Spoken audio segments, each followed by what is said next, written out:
beseech thee to behold with thy abundant favor us thy servant whom thou hast been pleased to call to the performance of important trusts in this land. Let thy blessing descend upon us here in this house assembled. Grant us that we may treat and consider all matters that shall come under our deliberation in so just and faithful a manner, to promote thy honor and glory, to advance the peace, prosperity, and welfare of this country, and of those whose interest thou hast committed to our church. Amen.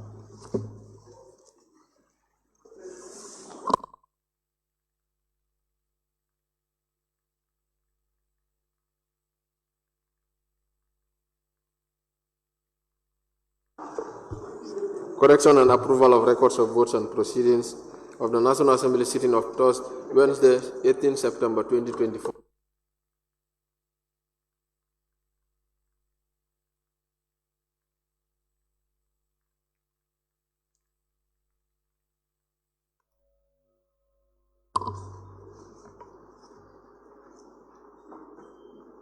Honorable members, the record of votes and proceedings of the National Assembly sitting of Wednesday, 18 September 2024 is before us for correction and approval. Can any honorable member please move that the said record of votes and proceedings be considered and approved? Member for Nyamina West. Thank you very much, Speaker. I rise to move that the records of votes and proceedings of the National Assembly sittings of Wednesday, 18 September 2024 be corrected and approved. Thank you. Any seconder? Member for Sanementre. Thank you very much, Honorable Speaker. I rise to second the motion. It has been moved and seconded that the record of votes and proceedings of the National Assembly sitting of Wednesday, 18 September 2024 be approved. Any correction or observation from honorable members may do so by show of tag, and we look at the record page by page, beginning with page 1. If you have any issues, please raise your tag. We'll now turn to page 1.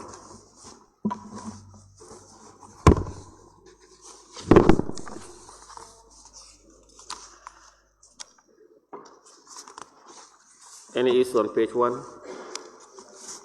Page 2, can we move to page 2?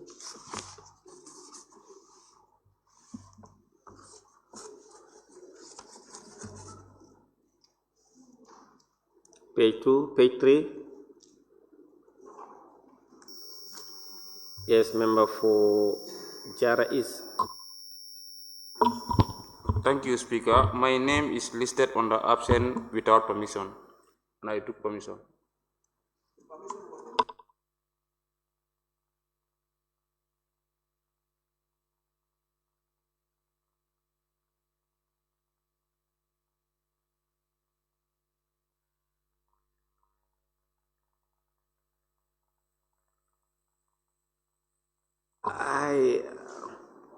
Were you given permission? Were you given? Did you seek permission? Yes. I called you and I could not reach you. Yes. Yes. I called you. I could not reach you, so I called one of your table office. F4, Fatu, to inform you. Yeah, unfortunately, she never informed me until yesterday afternoon. She told me late afternoon that you tried to reach out to me, but you can't get me. I said, for what? And she told me you were not going to come yesterday. I said, today's session? She said, yes. I said, he's absent without permission because I never granted you permission at the time. She told me in the afternoon, late afternoon yesterday.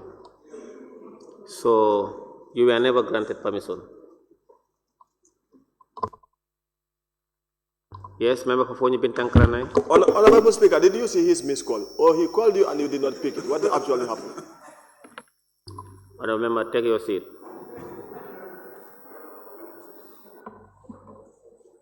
Any order on page 3?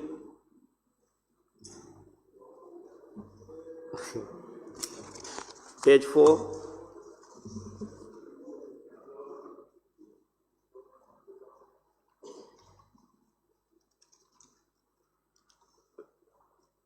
Can we now move to page 5?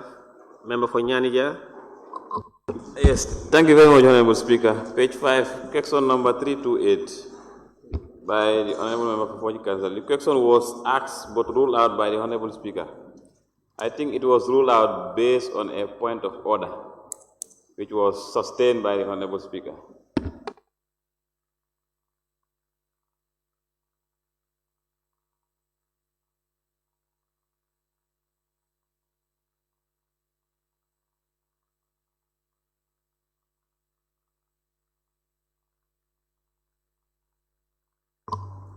Honorable members, yes, the question was ruled out.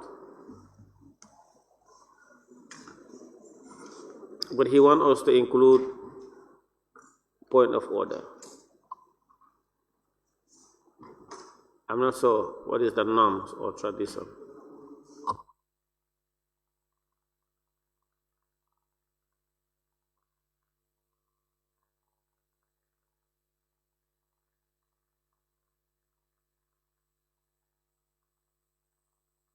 I think usually this is how it is captured on our minutes unless we depart from it. But I think because if you want to capture every point of order, the minutes will be a book. Maybe that's what they are avoiding.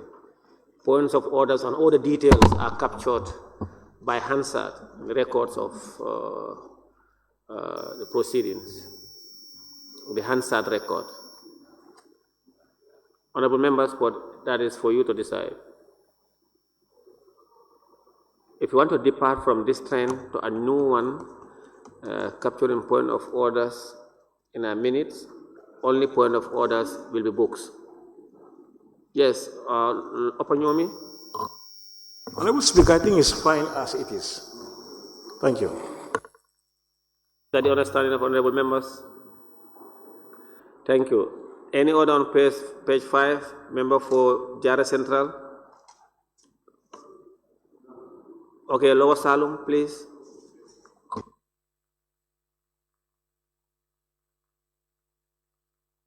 Honorable Speaker, the member for Councillor asked a question and it was ruled out based on which standing order should be captured. The standing order, yes, that you use your discretion to rule out the question.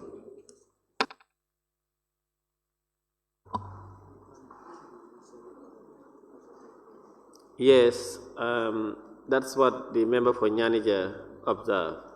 But members are of the opinion that once we start to include standing orders, it may be very bulky and it may take time even to prepare the records of votes. It will be more or less now the record of votes and proceedings will turn to a Hansard product, because they need to go back to Hansard, listen and get all those things. Because there are point of orders, speaker's rule, orders will follow with point of orders, and so on and so forth. But we can also, yes, Lower Salmi, you still want to follow up? Honorable Speaker, powers was given to you to rule out the coxswain. Yes, actually, which powers that that can guide us through for reference, because that will be a precedent that was then we can go back to the records that you rule based on these standing orders that allows to do that decision. Yes, I think it should be captured. I think that is good. Yeah, that could be possible. The question was ruled out by the speaker based on standing order 60 or 50 or 100. Nominated Member Kebalang Fofana, you have the floor. Thank you, Honorable Speaker. Honorable Speaker, my submission will not be far from that of Lower Salum. Of course, you do have a lot of point of orders during our deliberations. But this one is a different scenario.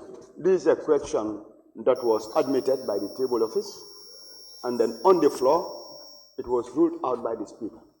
The substance behind ruling it out should be explicit on the page. That is different from capturing every point of order that is raised on the page. Thank you, nominated Member Kebalang Fofana. Yes, I concurred and I accepted when the member for Lower Salem raised those issues, and I pointed out that we can include it. Thank you. I saw my neighbor, is it Sammy? Yes. Thank you very much, Honorable Speaker. I was also trying to say the same thing with the Upper Salem and Lower Salem. Thank you. It should be stated as to why it is ruled out. I saw your neighbor too, Bakau. Is the Share the same feeling, but then it's fine with me. Any order on page 5? Can we move to page 6 now, in the absence of... Let's move to page 6.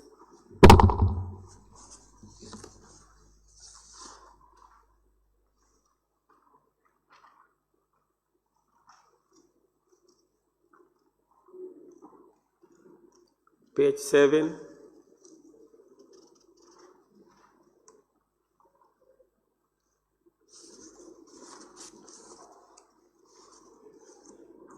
Yes, member for Nyanija on page 7. The last question number 319. Member for Bundunga Kunda was not on his seat, therefore the question was skipped. If he was not on his seat and he didn't authorize any member, then the question was not asked. So I think these two elements should be put there. He was not on his seat and he didn't authorize any member. No, if he had authorized, it would have been asked. No. You can have your questions and you will not be on your seat based on reasons best known to you. But you authorize another honorable member based on his standing orders. But in this case, none of the two was applicable. So he was not on his seat and he didn't authorize any member, so the question was not asked.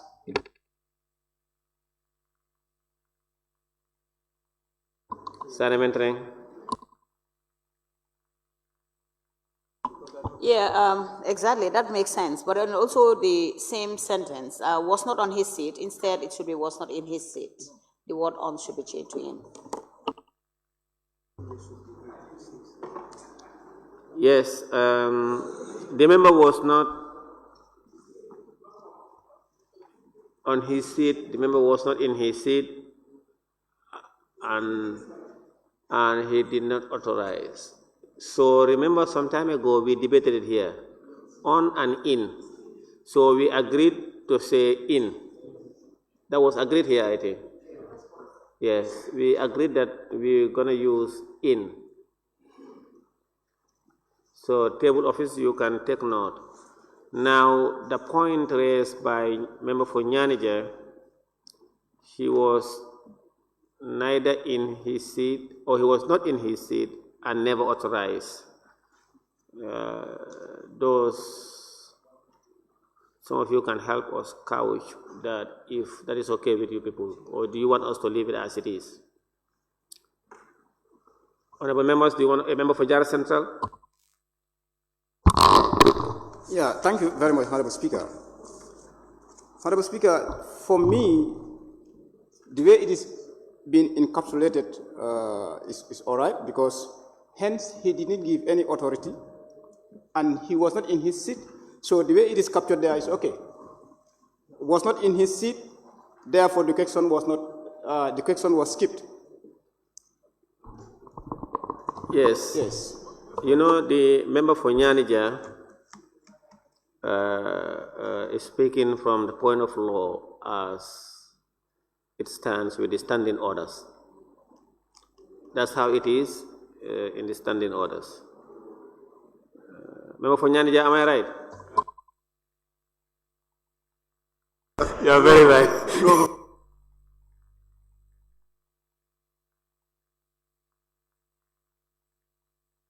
Member for Busumbala. Thank you, Honorable Speaker. I believe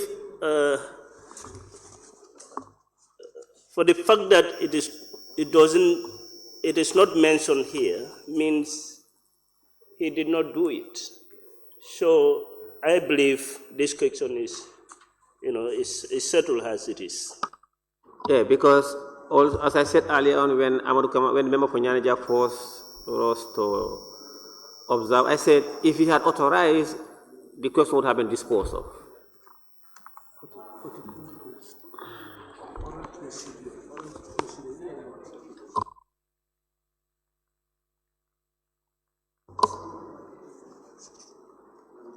Member Kebalang Fofana.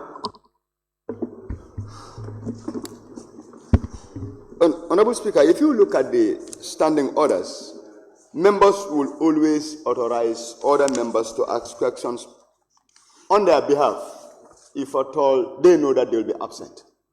The intention of the member for Bundunka Kunda was not to be absent or to be out of the chambers by the time his question was supposed to be asked. So which means naturally we do not expect him to ask someone else to ask the question on his behalf. Then as such, I think the issue is settled as it is being paraphrased in the minutes to say that he was not in his seat, therefore the question was skipped because it wasn't his intention to go out. So therefore he couldn't authorize someone else to do it on his behalf. So I think it is okay the way the minutes are really reflecting it. Thank you. Let's move. Hey, honorable members, we are just debating on this thing, but once he authorized, it will be disposed of. It is not disposed of because he hasn't authorized.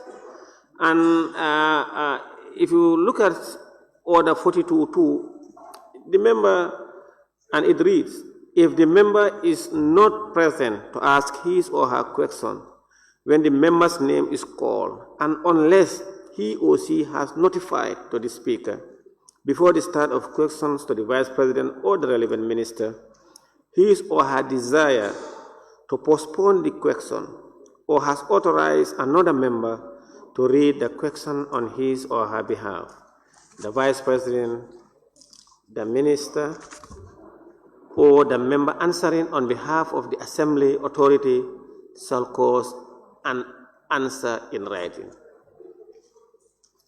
Just authorize. Once he failed to authorize, the question will not be disposed of. So as it is, it's understandable that he was not in his seat and he never authorized for the question to be asked on his behalf. Member for Same, you have the floor. Thank you very much. I still want to support Nyanija, but because there could be a scenario, Honorable Speaker, that you may authorize somebody, that person is not in his seat. That can also happen. So the way he wants to put it, I think, is correct. There could be a scenario of such. Okay, now, if that scenario happens, Member for Same, you are not in your seat and you authorize the member for Bundunka to read your question, and he is not in his seat. So what are you going to do? You'll say the member for Same authorized the member for Bundunka Kunda, but the member for Bundunka Kunda also was not in his seat. It's the same. I'll go to Foni Bintankaranai, minority leader, then. Thank you. Honorable Speaker, what we are looking at was whether the question was asked or not. And the way it is very, very clear. Was not in his seat. As simple as that. And what we are looking at, whether the question was administered or not administered. So these things have fulfilled everything. And we are not here to satisfy a member for Nyanija in any way.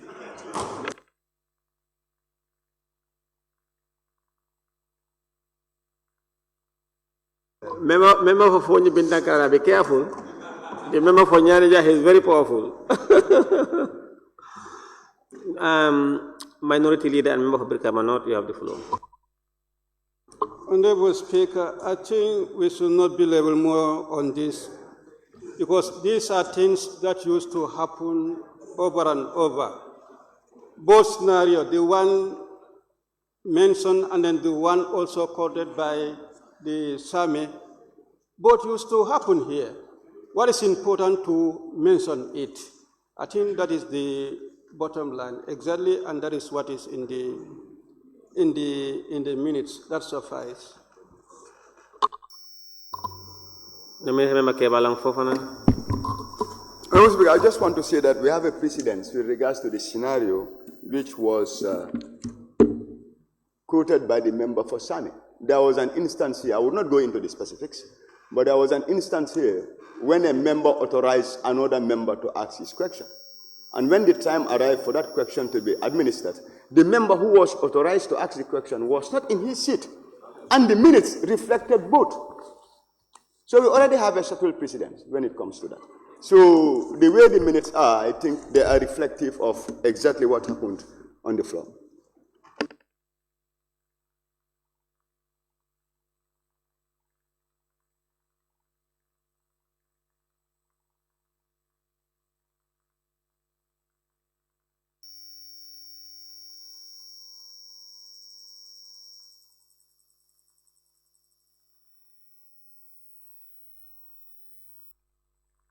Member for Kiang West.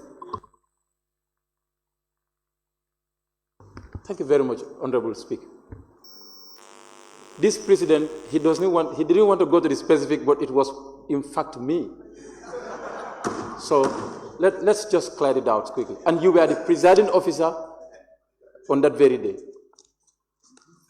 When Honorable Member for Kiang East authorized me to administer his questions to Honorable Minister for Fisheries and Water Resources,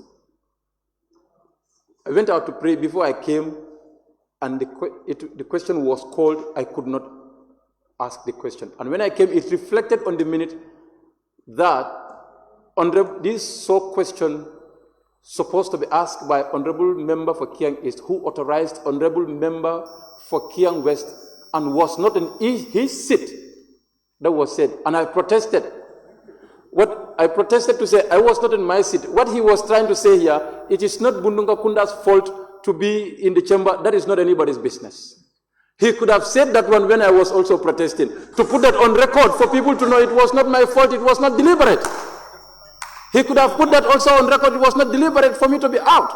But it is already a precedent. When he authorized me, I was not here, it was clear. But he didn't authorize anybody. So I think the way it is put, it's very correct. Now, because it's a precedent, let me ask you this question, Member for Kiang West. You said that question time, I was the one, I presided that question time. But the following morning, the minutes, when this precedent was created, who was presiding? Because it's a precedent that we need to be reminded. It was you. Yes. All of it was you. No, because my table clerk was telling me he remembered I was not presiding. No, you. And you said. No, it was you. It was you. All of it was you. So that is unnecessary. No, I just wanted to refresh my mind to really know whether it was a precedent created or not. No, I can't remember very well. All of it. The day of the question was you, and when we were looking at the minutes, it was also you. Member for Latikunda Sabiji, you have the floor. Thank you very much, Honorable Speaker. I don't know why you asked who was presiding, but it doesn't matter who was presiding. President remains president in this chamber. It doesn't matter who was presiding. Thank you very much. Honorable Speaker, clarification. You know, Member for Latikunda Sabiji, that is a recent precedent that I cannot recall. Even some members can't recall. Even my aides, they can't recall. So for clarity, before I make any ruling, I need to know what I am ruling on, if it is based on precedents. Because precedents are things that are commonly used or done and as practice. So if practice that you don't know, it's not common. This one is not common. Because if you are saying if it was done, whether this session, was it last week? Or you see last session? So we can recall. But I have no problem with that. It's up to you people. Whatever members decide, even if it was in precedent, you can create it now. Whatever the decision is yours, not us. You decide how to count your minutes. If we can't come to terms, then we will go and we'll go into voting. No, Member Kebalang, for clarification, what do you want to clarify? No, I'll be brief. Honorable Speaker, I just want to tell the member for Kiang West that I'm not a firefighter. And I'm not a fireman. I wasn't trying to vindicate the member for Bundukakunda. All I'm trying to say is the minutes are absolutely reflecting what happened in the chambers. Okay? So I cannot do firefighting for anyone here. Thank you.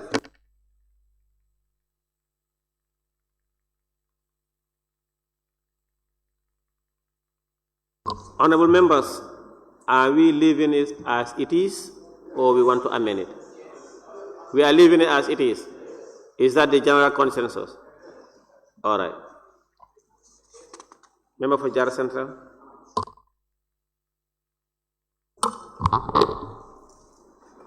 I think if you have concluded on the correction of the records, I just wanted to refer the Assembly to page 4. Because, Honorable members, if in the absence of any other issue on page 7, the member for Jara Center want to refer us back to page 4. Is that okay with you? Yes, let's go to page 4, please. Page 4, Honorable Speaker, question number, that's the last one, question number 297 of 2024. I think what we have done for question number 3 to 8, a similar thing should be done here too. Because the question, he said, the question was asked on his behalf by the Honorable Member for Lower Salon, but was not answered. The reason for why the question was not answered should also be indicated. Thank you. Yes, and it was in contradiction with section 38(1)(a). Thank you. Yes. Standing order. Yes, this one I agree with you because the other one, it was not asked, it was not disposed of because he was not in his seat.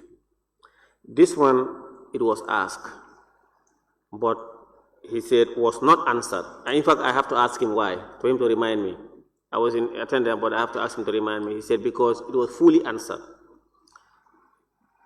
You know, something need to be added there. So that once you read. Yes, Member for Lower Salon. Yes, Honorable Speaker. Yes, I can agree with the member for Jara. But then the question was asked, but later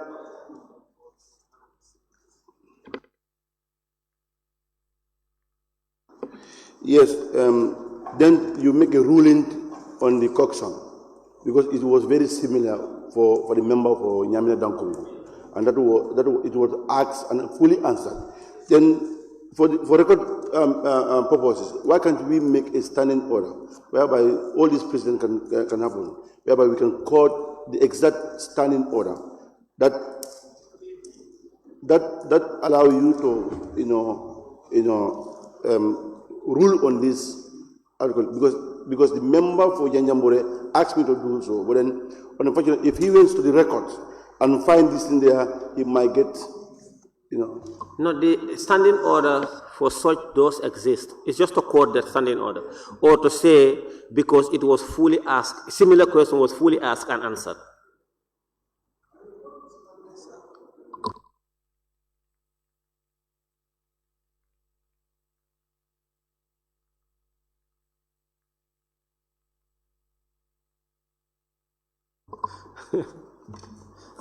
It's the same. What my aides are telling me, it was fully answered previously, but not from the one from member for Janjambure. So I think they should include that similar question was asked and fully answered. Yes, member for Lower Salon. Yeah, not in fact fully answered. Again, in the coxon again, a name bearing, in our standing orders, that we don't allow names to be mentioned. Then the member for Nyaniya raised that motion. So we can also put that one also. He raised what motion or motion? He raised a point of order that names should not be mentioned. That cannot defend themselves here. Member for Jara Central. Thank you once again, Honorable Speaker. See, the outstanding reason why this question was not answered was because the question bears somebody's name. The question bears somebody's name. And then in the standing order 38(1)(a), didn't allow a question to mention a person's name. Yes, it was in twofold. Yes, one, the name was mentioned. Exactly. The second part also, it was fully asked and answered. Exactly. Exactly. Thank you. Now, the reason was that the question was fully asked and answered, similar. And then it also, yes, member for Kiang West? But, Honorable Speaker, we later further look at the issue that there were some differences when it comes to the end of the question. There were some differences. But when somebody quoted that it bears the name of another person, which is against our rules, this was the time we all agree totally that the question cannot proceed depending on that. And in fact, I wanted to raise another order. That question also has subparts in the question, which is also against the standing orders. I wanted to raise, but I didn't raise that one. But it was not because it is similar to another question. That was the initial argument. But Honorable Member for Nyanija raised that it bears somebody's name, which is definitely against the rules. So that was why the question was disbanded. Thank you. Honorable members, thank you very much. Was there any other issue? No, you make ruling on it, Honorable Speaker. No, I've already told them to include that because it was fully answered. Similar questions was asked and answered. No. Honorable Speaker, wait. The essence of that, you ruling out that particular questions based on member for Nyanija's point of order, because he quoted a standing order. That means he's bearing somebody's name. You understand? But later part, I came in telling you this question with the member for Dagu, it was different because it now call it, how to call it, a company name. You understand? Then you said no, then you make a ruling out of it. Because of bearing somebody's name, this is why it was out of order.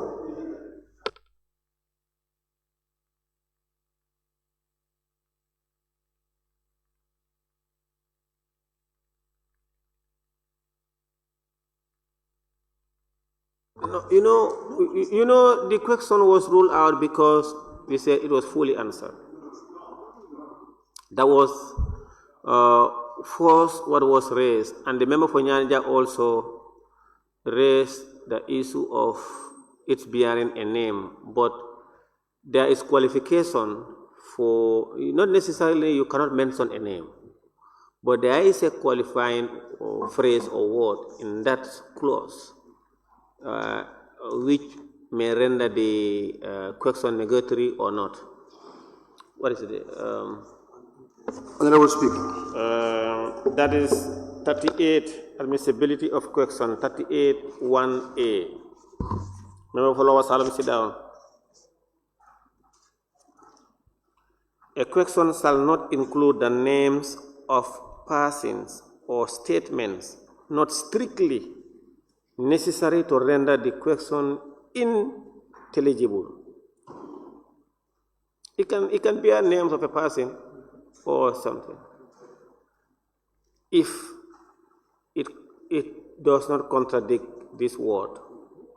What was raised yesterday, and in fact I remember I came further to state that maybe the issue of submission of documents, the minister may, but the question was fully asked and fully answered. And then later on the issue of name also came, but it was discarded. I did not admit it based on the fact that it was fully asked and answered. And this matter, this issue also came up. So that was it for this.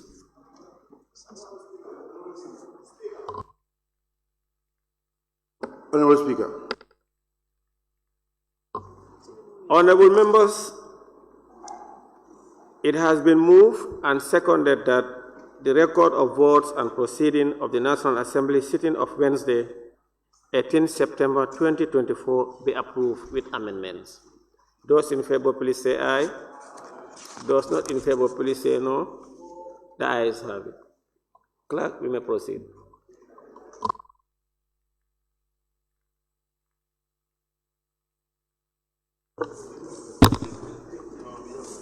Laying of papers and reports. Report of the National Assembly Select Committee on Agriculture visit to sectors across the country from the period April 30th to 6 May 2024 by the Honorable Chairperson of the committee. Honorable members. Honorable Speaker, motion. Honorable Speaker. Yeah, 1 minute. Let me finish. Honorable members, you may recall in 2023 when I made a ruling that once a report is being tabled before this August Assembly, the office of the clerk must invite relevant stakeholders and or department or institution to come and listen and take note. Last week I went ballistic on the table office, and in fact yesterday when I was going through the agenda and the other paper, I said I will see what will happen today this morning. But when he came, I contacted him. He told me, sir, you went ballistic, so they are all here today. I want to recognize officials from the Ministry of Agriculture or Department of Agriculture, and of course that of the Gambia, the GGC, now National Food Security Marketing something Corporation. And they are here. I want to welcome you all and thank you for coming. And then I wish you all the best. I hope you will take note, and also when you go back to your institution, you take into account of the concern and issues raised by members of parliament. You are most welcome. The Managing Director, Mr. Jai, and team. Chair, please proceed. Thank you very much, Honorable Speaker. There is a motion by the member for Latikunda Sabiji. Thank you very much, Honorable Speaker, for giving me the floor. Honorable Speaker, I realize the business before us is 19 pages, and I also realize that the money involved is $32 million missing in 40 seconds. So I am rising on 53K. A motion. Honorable member, you know you are on record. Yes. You said 32 million missing in a second? In 40 seconds. This is the information we are coming to receive. This is the information we are coming to process. And this is the information we are coming to give ideas to improve within 1 hour. So I am rising on this point of, on this motion at your discretion. I urge you to use your discretion wisely, to the benefit of this National Assembly, and please extend time from 1 hour so that honorable members, less time business, I'm speaking please, less time members and stop time in business. The business before us is too much. The honorable member, chairperson cannot speak spoken in 1 hour. We also ask questions within 1 hour, and we do needful to this 19-page document where 32 million something is missing in 40 seconds. So please let's increase time from 1 hour. The ABC, to 2 hours. the ABC has to do that, not you. No, you didn't give him the floor. He was disturbing everybody. Honorable members, please order, please. If a member is on the floor, allow him, member for Brikama South, please, I am coming to address him. Allow him to concentrate. Honorable members, if member is on the floor, however or whatever statement he or she is making, even if it is against the law or not in accordance with law, you have the same opportunity also to come after him or her and make your point heard. I just want to ask him, he said it was a motion, on what basis? Order, please tell us. The motion is on the 53K. It is urgent, and I want you to escalate the urgency of the matter. Thank you.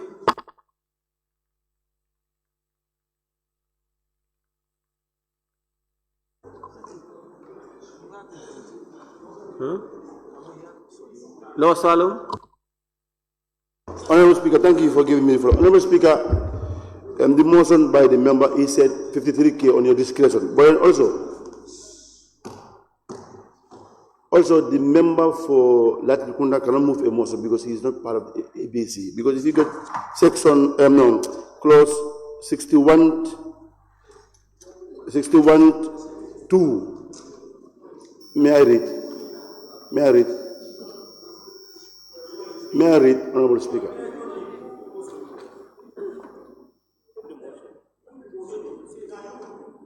No, already it was approved here in this plenary that 1 hour, because this was my fight since this ordinary session. No.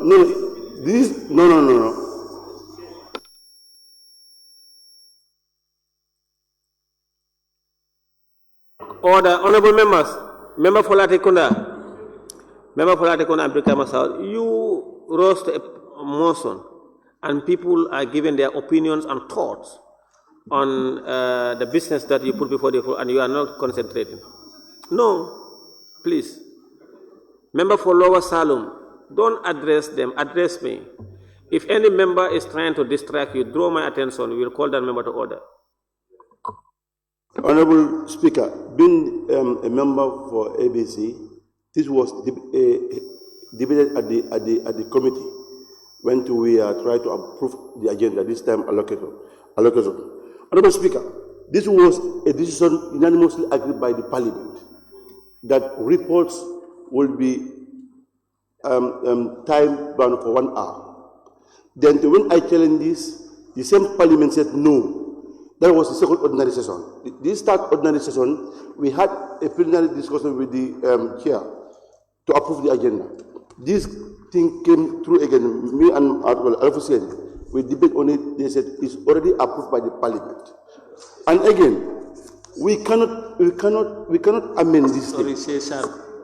And in fact, if there is going to be an amendment, the ABC member has to come with the motion.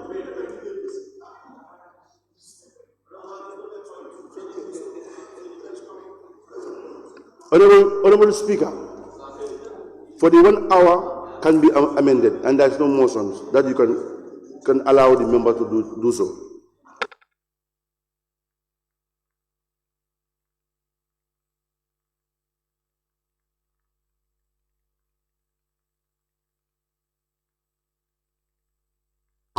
Honorable members, thank you very much. I heard the motion moved by the member for Latrikunda Sabiji, 53K, that is a motion agreed to by the Speaker as a matter of urgency. We all know some of the points that he raised, especially in respect of agriculture, which is of course the backbone of the Gambian's economy, and it's very important and dear to our hearts. Once also we're dealing with national issues, we should take it seriously, and the National Assembly has always been taking seriously matters that are before us. And there was not at any time that the members of the National Assembly neglected performance of our constitutional mandate. And as a speaker, I'm guided by the law. Of course, in some instances, I have a discretion of which we will utilize to the best of our ability in the interest of Parliament and the country. And in this instant, we have a settled law and as well as a provision in our standing orders stating this kind of motions, who should move it and when, how and where. And earlier on, the ABC, of course, have done that and approved by this Parliament, himself knowing fully well that he is not a member of the ABC, and as such, he cannot move such motions. So even though we have the latitude to move motions here, but taking into account of Order 61(2) and other orders, that he was out of order because he cannot move such a motion, even though it has some merit, but it's not in line with law. Thank you.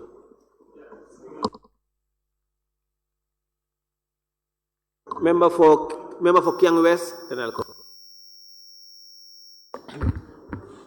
Honorable Speaker, as you have been saying yesterday, if we think amending a settled practice is for the interest of the presidents and the interest of the business, we can always amend them. We cannot say it is precedent, it's a settled practice, so we are going to continue to do it. And you said that yesterday. You said that yesterday. We can always amend precedents. When we think, a settled practice, when we amend, it is going to be of benefit to our business and the work that we're doing. And of course, that motion that has been raised when we agreed last session, that the businesses that we are looking at last session, in that last session, this was what was agreed in the chamber here. But this session, this one has never been a discussion in this session. In this session, it has never been a discussion. It was last session that we discussed that. Honorable Speaker, point of order. Point of order, 17F. There is point of order from member for Kiang West. Honorable Speaker, point of order, 17F. While a member is speaking, all other members shall be silent and shall not make unseemly interruption. Honorable Speaker, I am addressing the Parliament. Everybody is talking.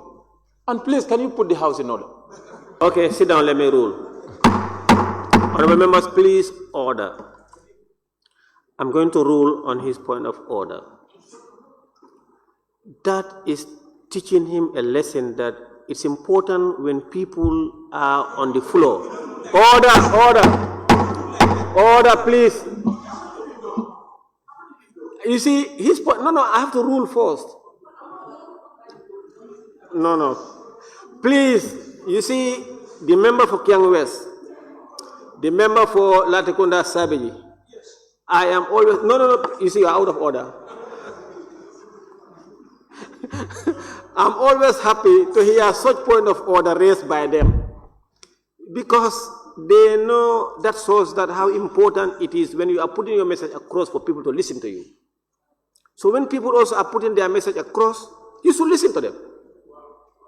If you seek equity, you must come with clean hand. I agree with you. But I want to tell you, please, whatever the circumstances are, the speaker will always give you the chance to state your facts or your points based on law and decorum. I agree with you. Please, let's allow him to state his facts, and so that next time when people are on the floor, both him and member for Latikunda Sabit, they will give them an opportunity to be on the floor. Thank you. Continue. Honorable Speaker, anytime I behave that way, you ruled and put me to the order. So you cannot rule on something twice. You cannot punish an offender twice. That has never happened anywhere in the world. So you cannot punish me twice. So you please need to apologize for that. Okay, apologize. Thank you very much. Honorable Speaker, what I'm trying to put across is, you told us when we think a settled practice can be amended for the interest of the business, of course we can always do that. And last session, the major contentious argument came when we were looking at the FGM report. And people said this is a very important report, and members have a lot to argue on it. So can we extend it? We said no, because we agreed, all of us, during that session, that cannot be amended. And Speaker said we made a ruling on this. And this session, we have not made any ruling on the floor of Parliament about this. I don't remember. The first day, Speaker presided over the issue, and you presided from that day to date. We had never discussed this to say we cannot amend this 1 hour. So I think if there is need to do the amendment, we have only one business today. We are just going to look at only this report today. So can we give it 2 hours, 1 hour, 30 minutes, so that we can discuss for the benefit of the country and to enrich their report and advise them very well? Thank you very much. Thank you very much, member for Kiang West, for the records. What you stated is erroneous. I have never stated that we can amend rules or other things. What I said was precedence. precedents. You know, precedents are either set of accepted practices that are not captured in the law.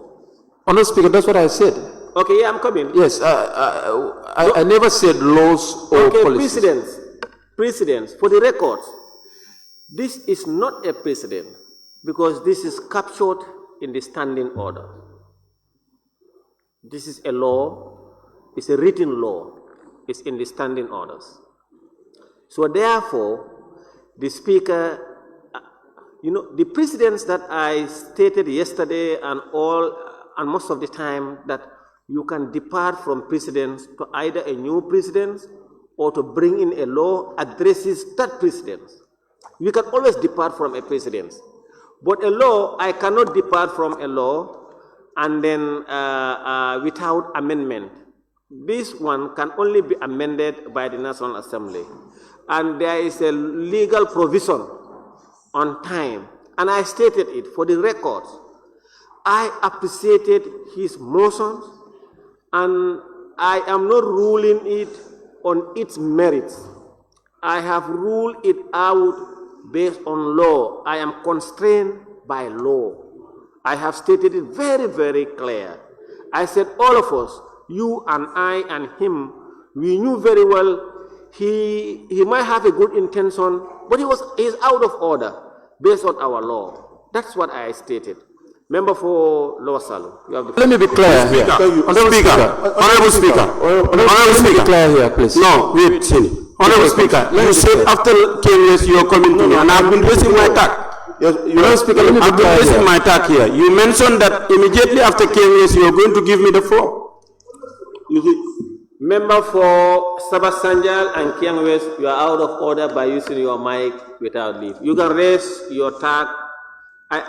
Exactly that's what I said. But because of human error, I forgot. It's not deliberate, it's omission. You should have just raised your tag and to let me. After the member for Lower Salem, I'll give the floor to you. And please, if I forget, remind me. Thank you very much, Honorable Speaker, for giving me the floor. Honorable Speaker, how will I remind you? Because if I am raising my tag and you are not looking at me, you are forcing me to use my mic. Now that you have mentioned that immediately after King West, you are coming to me, and I've reminded you, I think you should give me the floor. Member for Sabah Sanjal, I have told you, don't use your mic. And I have stated it clearly. Point of order, Honorable Please, Honorable Member for Sabah Sanjal, you are out of order. Point of order. I said after Lower Salem, I'll give you the floor. That's what I want. Point of order. There's point of order by the member for Latikunda Savage. You already made a ruling on my motion. Why are you opening debate? You are on a point of order. Exactly. Speaker's ruling is final. We should now proceed. You already ruled on this now, but the members who are raising there are talking on the same thing again. Order sustained, he's right. Order sustained. You know, I gave them the floor to elucidate not only your motion I have ruled it out. We cannot entertain that motion. That is ruled out already. But I'm giving them the floor to probably chip in on different matters. But that one I have ruled that out. Lower Salem, then Sabah. Thank you, Honorable Speaker. Honorable Speaker, I'm very happy today, to intervene in these issues because, Honorable Speaker,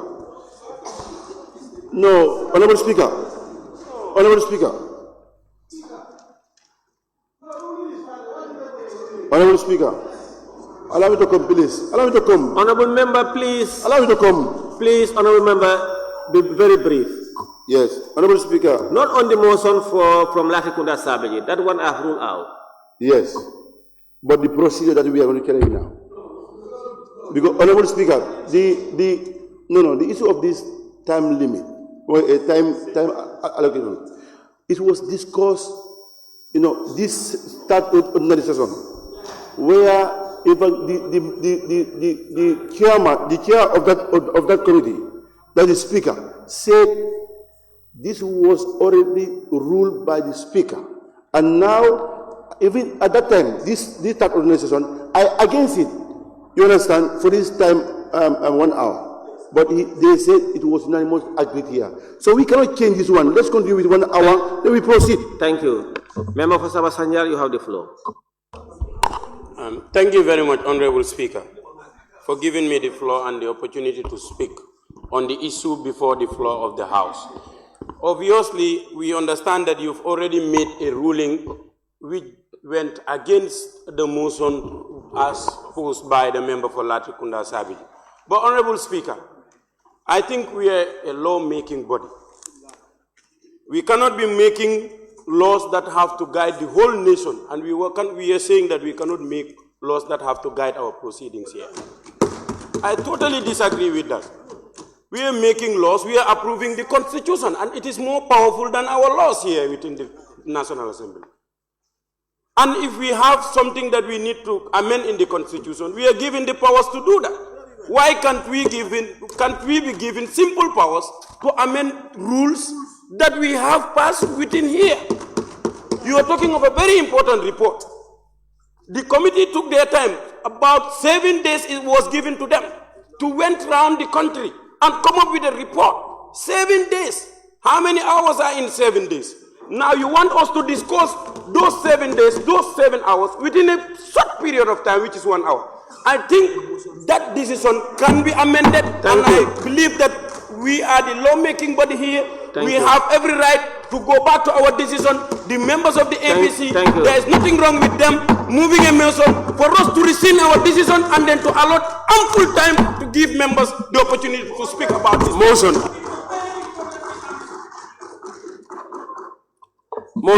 Thank you, Honorable Member. Thank you, Honorable Member for Sabah Sanjal. Honorable Members, motion. Let us not, please allow me to finish. Honorable Members, let us not play with the gallery. Honorable Members, I have made ruling, and each and every member can't dispute that ruling based on law. The Constitution is the supreme law of the country. I agree. We can amend it. Act of the National Assembly, like the standing orders, you can amend it. But you cannot just go and in Bahal and come and say, I'm amending this law. It's not possible. There are processes and procedures. Motion. Yes. Please, Honorable Member for your Councillor, don't use your mic, please. Honorable Member for your Councillor, don't use your mic, please. Members, please be orderly. We all know there are processes and procedures of amending Acts of Parliament. You cannot amend Act now. And there are processes and procedures to take if you want to suspend any provision or if you want to come up with a standing a point of order or a motion. You know what to do. It's the Speaker's duty in administering the procedures to rule based on law. And when there is no legal provision existing to that effect, we will effect our ruling. The member for Sabah Sanjal and member for Lower Salem, please be ordered. Then the Speaker will rule based on precedents if they so exist. If they don't, we'll also use his wisdom to judge and to rule, and his rule are final. Clerk, we may proceed, please. Motion. There is motion by the member for Fonyi Councillor. Honorable Speaker, 61, 2, and 3. If I may read. The Assembly, on a motion made by the Assembly Business Committee, in accordance with the standing order, impose a limit in respect to the debate on any particular motion or bill by allotting a limited period of time for such debate, or by limiting the time duration which members may speak in such debate, or by imposing both such limitation. 3. A motion for limitation of debate under this section, under this standing order, may be made without notice, provided that such motion shall not be made in the course of the debate to which it refers, unless it is moved after the adjournment of such debate and before the debate is resumed. So therefore, I move a motion for us to increase the time allotted instead of 1 hour to 2 hours, 30 minutes.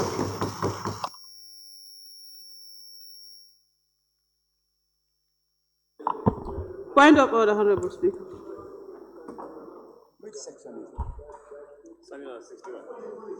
There is a motion, but because of the point of order, so I will take the point of order first.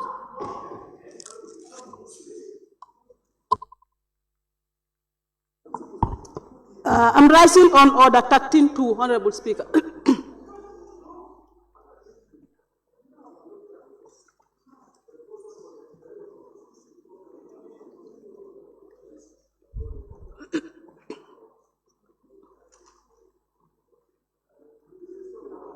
Yes, please.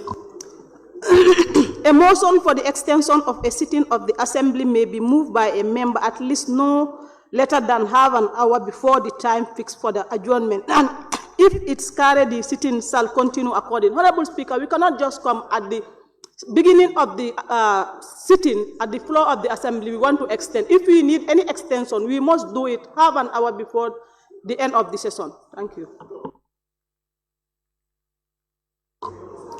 Honorable members, please order. Honorable members, we've had her point of order, but there is a motion from a member for Fonyi Councillor. Any seconder? You see, honorable members, her motion, the motion from Fonyi Councillor now is in order because he's a member of the ABC.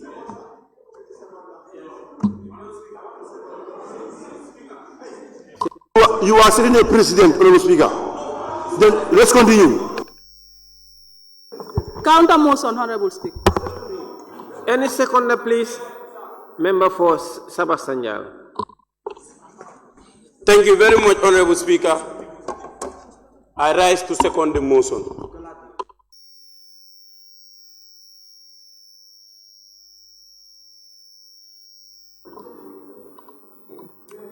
Honorable members, you see, there is a motion.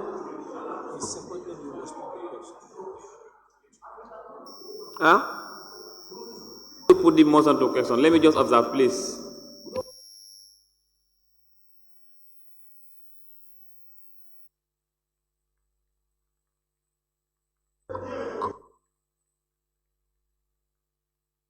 Deputy Majority Leader and member for Olindu.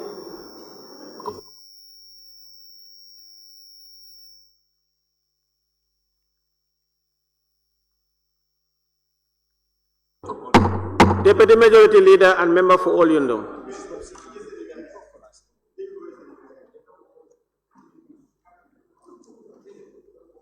Deputy Majority Leader and member for Olyundo.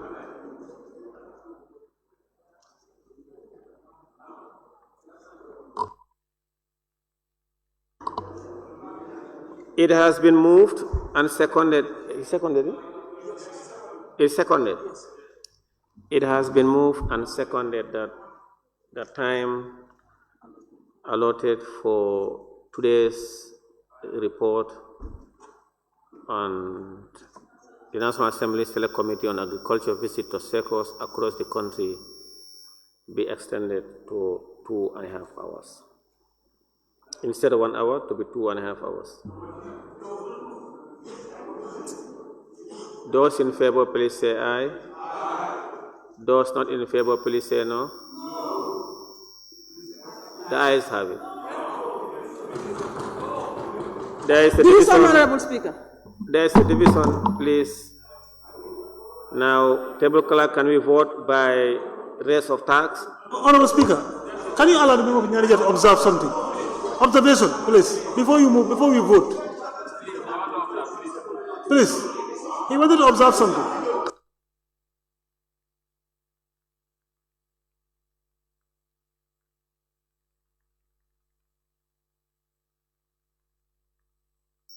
Honorable Speaker, point of order. There is a point of order by a member for Nyanija. It's wrong. There is a point of order by a member for Nyanija. Honorable Speaker. Councillor, it's good for you to behave like an Alhaji now. Honorable Speaker, point of order. It's wrong. Please, Honorable Speaker. What we are about to do here, if we succeed, it will definitely be against our own standing orders. Yes, it's wrong. Please, on standing order 14, order of business. Before the session start, the Assembly Business Committee approved the session agenda. And as a result, listen, let me help you, please. Let me school you. This is my home. I was here before you. Please. Honorable Speaker, can you protect the member on the floor? Please. Honorable Speaker, before the session. Order, honorable members. Standing. Honorable members, please listen to him. If you agree or disagree, you have the opportunity to make your point. Listen to him. There is a point of order. You see, you people are violating your own standing orders. There is a point of order. Please listen to him. Honorable member for Nyanija, please go ahead. Standing order 14, which I will not read completely. Then you move on to standing order 15, function of the Assembly Business Committee. I just want to help you. The Assembly Business Committee is responsible of drafting the agenda of this session. And once they approve it with proposed time limit, as with reference to standing order 61, that the honorable member move with a motion, which they already did and approved at the Assembly Business Committee level, and they brought it at the plenary approved it on the first day of our sitting. You cannot bring a motion now, you say, let us change that. That is impossible. Honorable Speaker, this is not point of order. It's not here.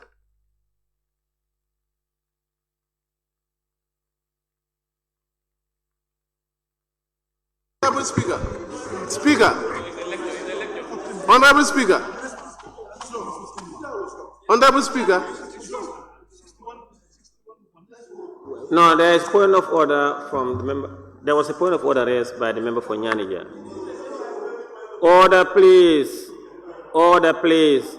He referred us to 14 and 15, and then he went to 62(1), but he did not refer us to the relevant clause for me.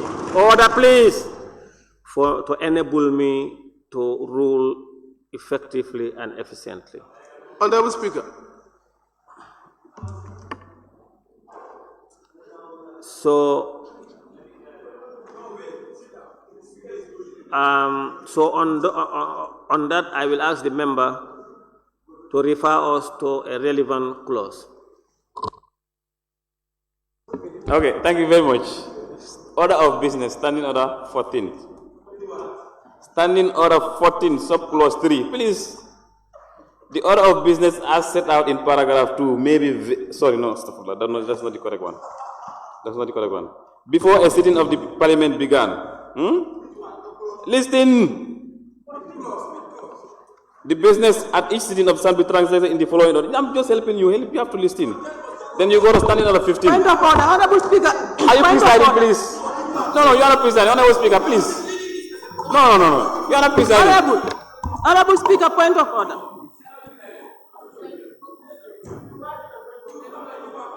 Point of order. Point of order. Honorable Speaker, point of order. Point of order. There is a point of order from member for Nyanija unless he withdraws. No, it's me. Withdraws, finally. Order of business. Standing order 14. 1, 2, and 3. Please read at your own. I'm not going to read for you. Stop. No, that is it. Then you go to standing order 15. Function of the Assembly Business Committee. Just allow me. Function of the Assembly Business Committee. The Assembly Business Committee shall be appointed. No, that is the appointment pattern. No, allow me. Standing order 15, subclause 5. It shall be the duty of the Assembly Business Committee. Then you go A, B, C, and D. Read for yourself, then you'll understand. Then if you go to standing order 61. No.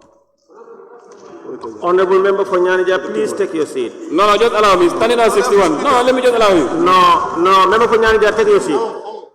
No, member for Nyanija, please sit down. Order. No, sit down. Honorable Speaker. Honorable member for Nyanija, please sit down. Please put off your mics.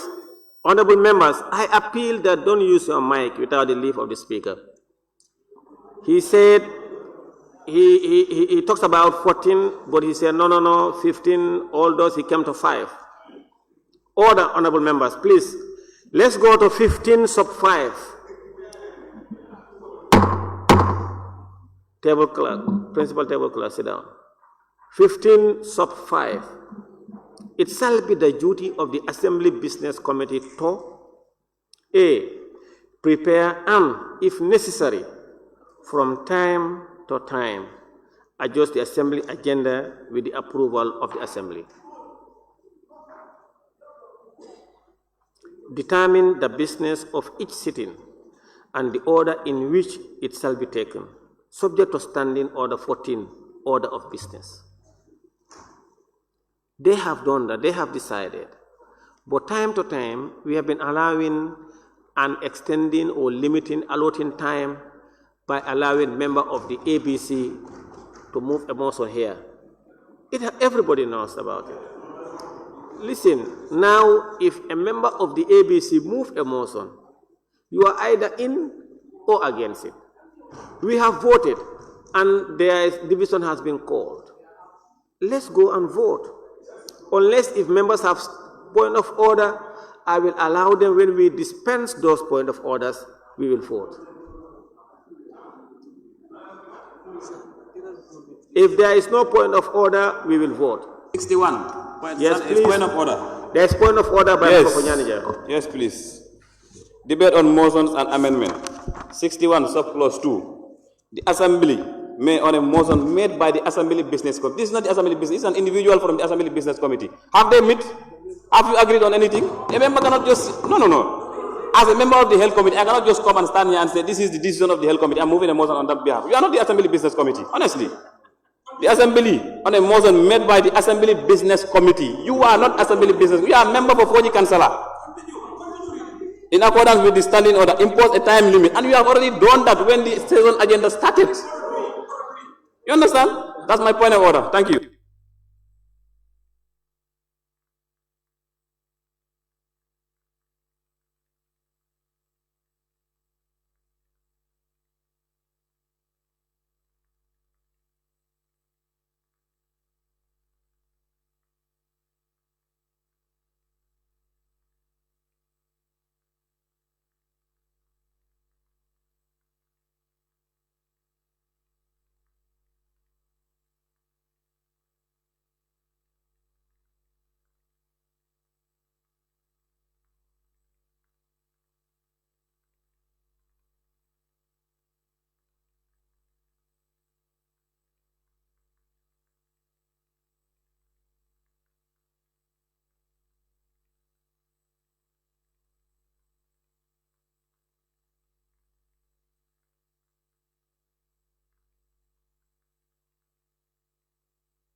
Honorable members, please, let's vote.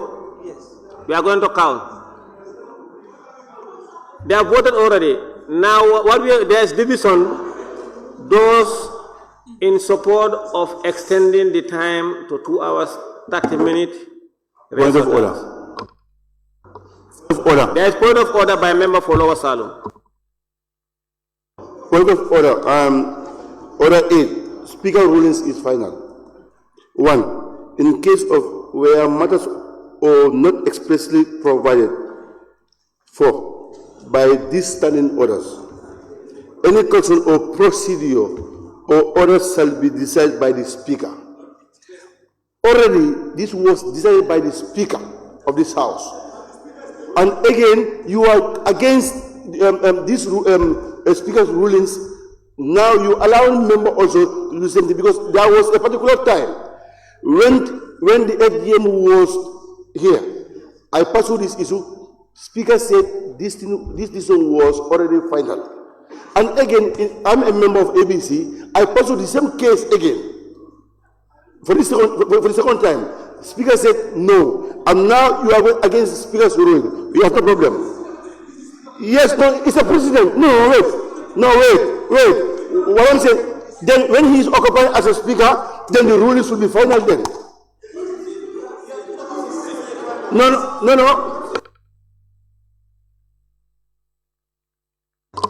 Honorable members, order. He raised a lot of issues. His points are that Speaker's ruling is final. In the event that matters are not captured in the standing orders or the Constitution, when Speaker decides and he can rule either of those positions presented, and his ruling shall be final.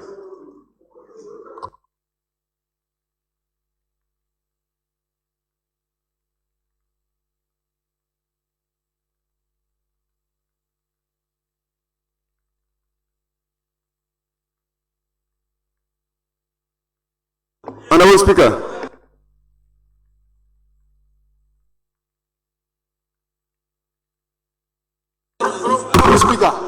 Honorable Speaker.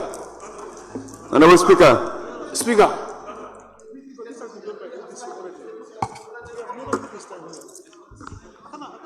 Honorable Speaker, I want to observe, please.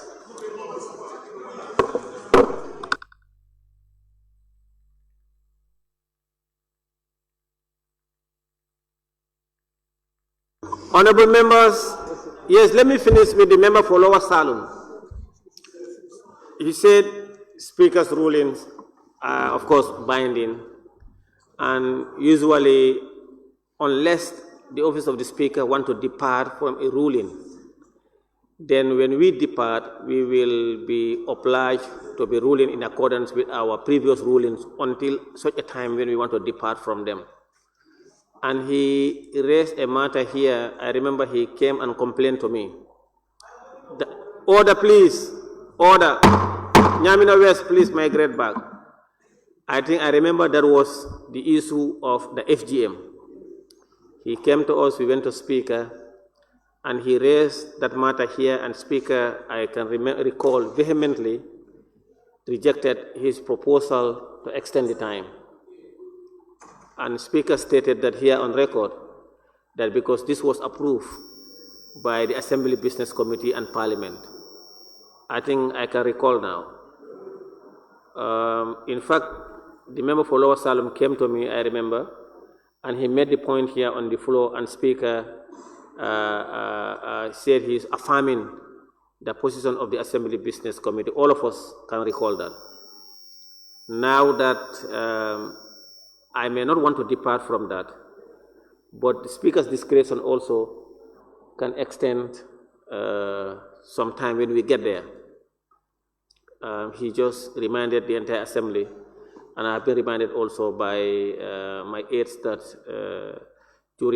I think it was during the last ordinary session, and I remember the member himself came to me personally, and it was before the floor of the Assembly.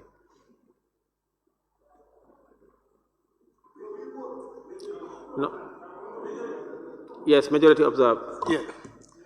Because, Speaker, thank you very much. What is going to happen, majority, before you come, 1 minute. Because what is going to happen,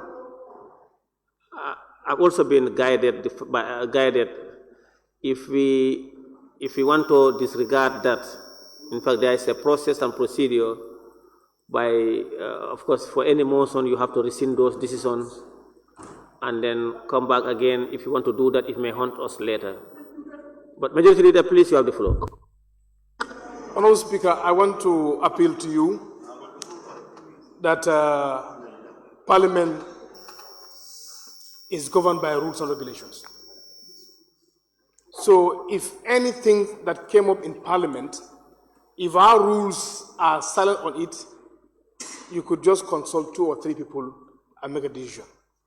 But where it is adversely stated, it's a matter of applying the rules. These are our own very rules, because we spent almost an hour, which by now, the mover of motion would have been winding up or respond to issues. So I'm appealing to you. We either go by our rules or any other discretion you may apply supported by the members of parliament, you go by that. But we have spent a lot of time discussing this thing. Thank you very much. Majority Leader, you are right now, because what I want to apply is that we go by the earlier ruling made by the Speaker, and then I use my discretion to allow for some time.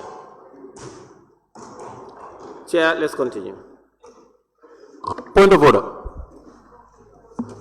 Point of order. It's a point of order from Member for Kiang West. Honorable Speaker, order 61.3.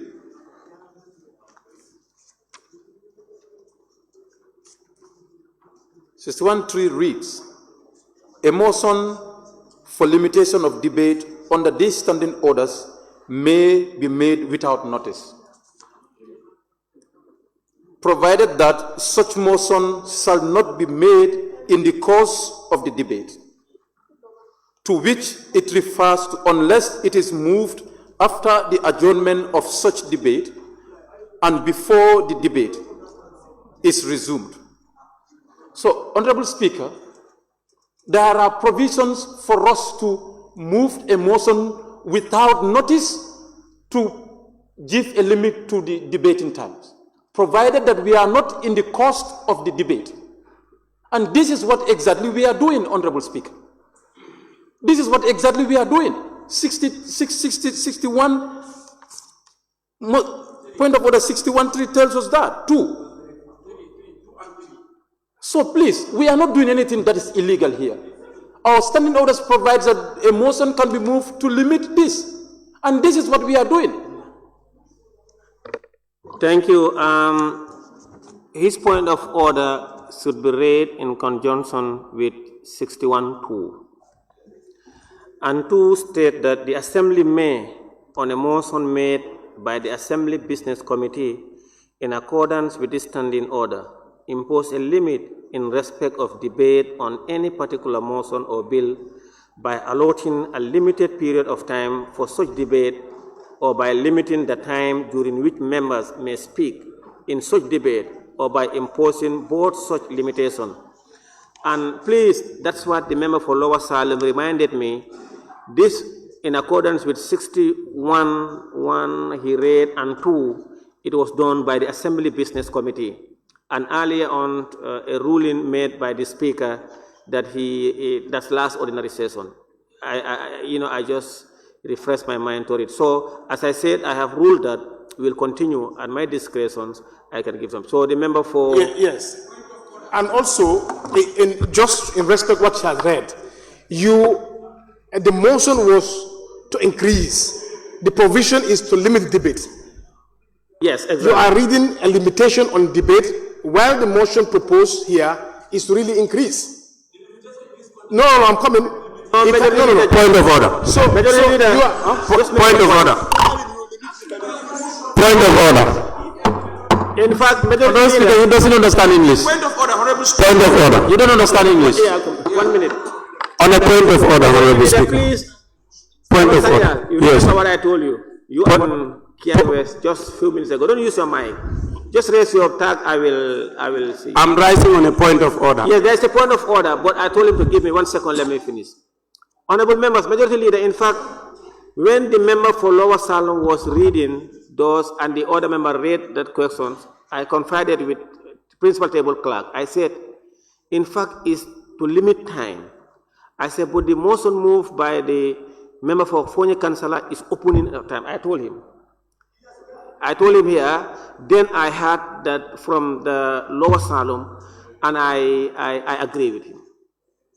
There is a point of order by a member for Latikuna Sabaji. Thank you very much, Honorable Speaker. I'm rising on point of order 148, suspension of standing orders. Any of these standing orders may be suspended on a motion to that. Honorable Speaker, on a motion to that effect submitted in accordance with Section 52 notice of motion and passed by the National Assembly. I am urging the National Assembly to act in accordance with the spirit of 148 and suspend the powers of the ABC committee, and we proceed. Thank you. Honorable members, please, you cannot be seated on your constituency chair and you... no, allow me, let me address them. They were interrupting you while you were on point of order. Member for Kiang West, migrate back to your seat. No, please. Kiang West, go back to your seat. Go back to your seat. Honorable member for Latikuna, I want to address them, and before I rule on your point of order, listen. The majority bench, they should allow you to exercise your constitutional right. If they want to talk, let them raise their tag and seek the leave of the speaker to use the mic. Now the member for Latikunda rose to a point of order on 148, which is of course to suspend any clause of the standing orders. That is why I said members must read their standing orders.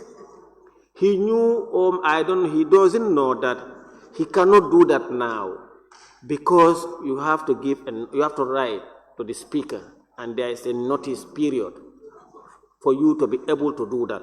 So you are out of order, member for Latikunda Savage. There is a point of order from member for Sabah Sanjal. Thank you very much, Honorable Speaker. I'm rising on order 16. Which is voting. And it's if you may allow me, Honorable Speaker. Every decision of the Assembly shall be taken by a simple majority of those voting except as otherwise provided for in the Constitution or these standing orders. And sub 13 says, when all members have voted, the Speaker shall announce the results, and a record of how many members voted shall be kept and included in the record of votes and proceedings, with the exceptions of votes in respect of the election or removal of a person holding office under the Constitution or any other law, which shall be in secret and no record retained. Honorable Speaker, a motion was moved by the Honorable Member of Fonyi Kansala, and you had already put the question, and the members have decided to vote already.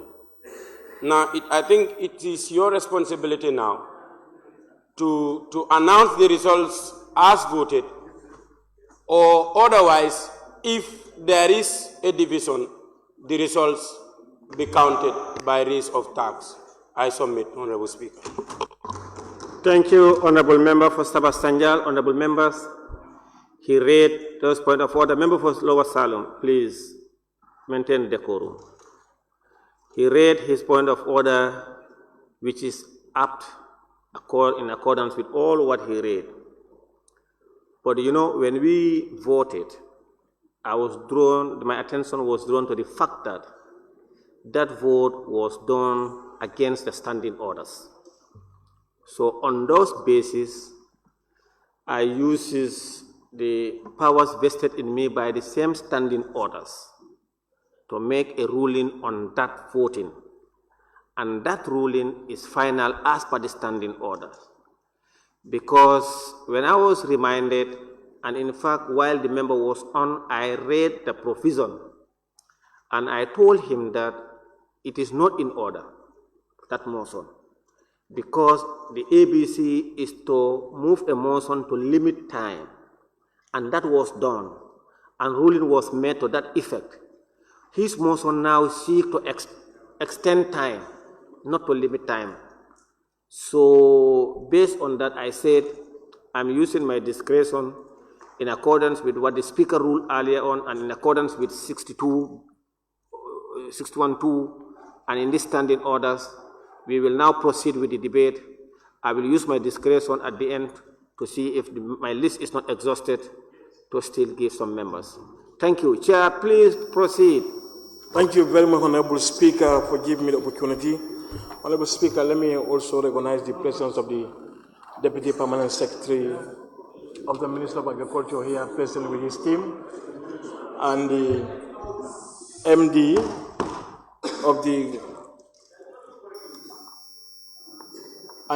and his team from GGC. Honorable Speaker, the report before us is the report of the Select Committee on Agriculture and Rural Development visit to sectors that has started during the 2023-2024 groundnut buying season across the country. The tour was conducted from the 30th of April to on the 5th of May 2024. Honorable Speaker, acknowledgement. The Select Committee on Agriculture and Rural Development sincerely appreciates the good gesture accorded to it by the Office of the Clerk for facilitating the tour, which was completed successfully. The committee extends its profound gratitude to the official from the National Food Security Processing and Marketing Corporation who accompanied the team throughout the tour. The team acknowledged the full participation of the honorable members, subject matter specialists, and support staffs together with all the sector's presidents and their teams in the communities. Honorable Speaker, the purpose of the tour, in response to a worrying revelation from the National Food Security Processing and Marketing Corporation, the Select Committee on Agriculture and Rural Development conducted a field visit to some of the sectors across the country to conduct oversight scrutiny on the implementation the seasonal groundnut purchase programs. The National Food Security Processing and Marketing Corporation reported a 32 million shortage discovered across 40 sectors as agricultural marketing societies during the 2023-2024 groundnut buying season. This discrepancy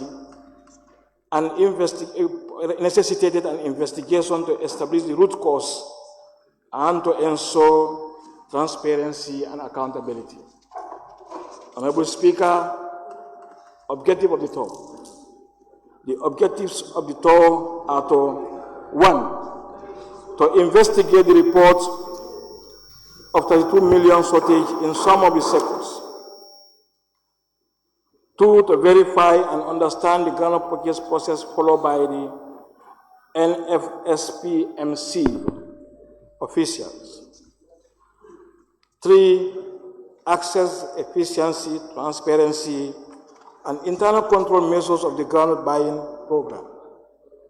4, gather information from farmers, SECO president, and National Food Security Processing and Marketing Corporation officials at various locations on their perception of groundnut buying process.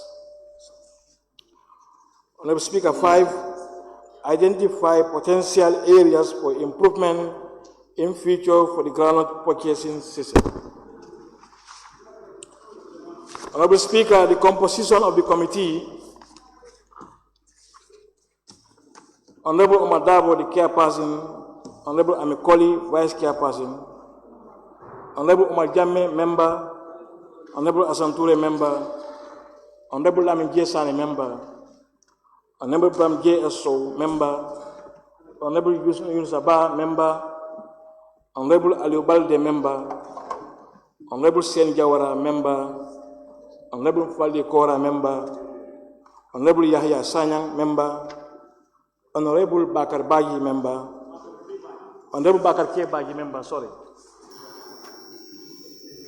Honorable Alpha Jallo, SMS, Subject Matter Specialist, Honorable Lami MS Job, Subject Matter Specialist, Mr. Alpha Jallo, Subject Matter Specialist, for record, Mr. Lami MS Job, Subject Matter Specialist, Dr. Ahmad Sow, Subject Matter Specialist, Ms. Alar Gillen, Committee Clerk, Mr.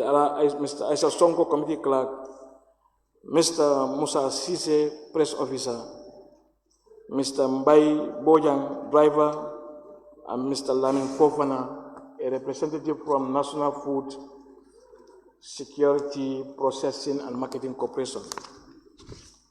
Honorable Speaker, introduction. The Select Committee on Agriculture and Rural Development embarked on a visit have this report before. This is what we said the last time. Go to the challenges, recommendations, because we all have this. If you want to read the entire report. Honorable member, you cannot stop the way and the manner I want to read my report.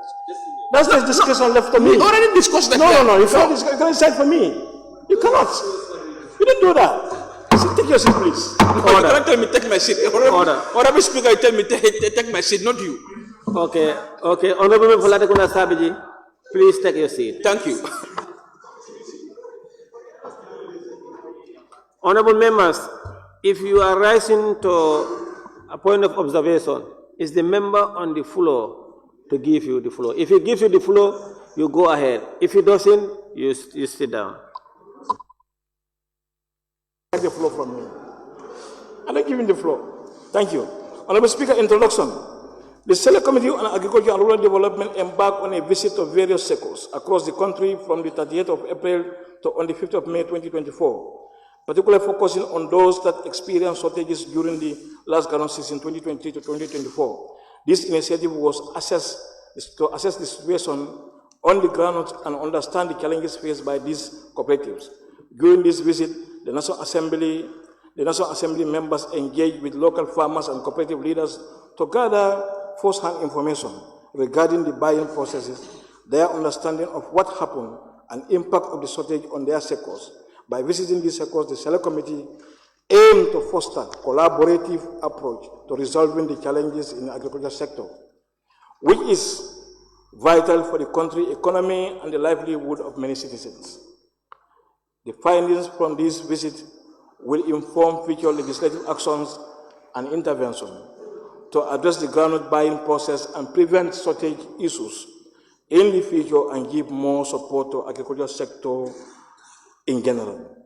Honorable Speaker, so I will not belabor on the individual sectors' visits and what we have discovered. Honorable members can peruse through the report. And now I will go straight to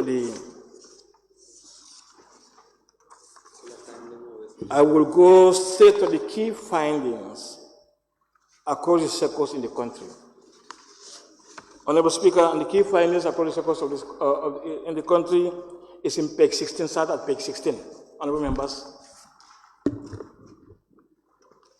Honorable Speaker, the key findings across the sectors in the country, number one, groundnut was sold at $38 per kilo and $38,000 per ton.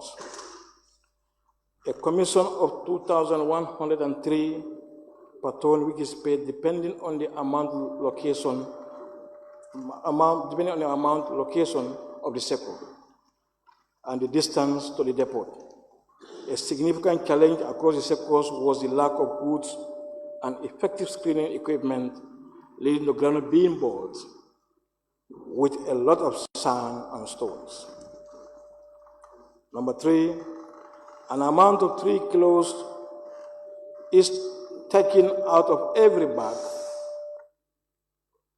from each bag, weigh if not screened, and 1.5 kilos if screened.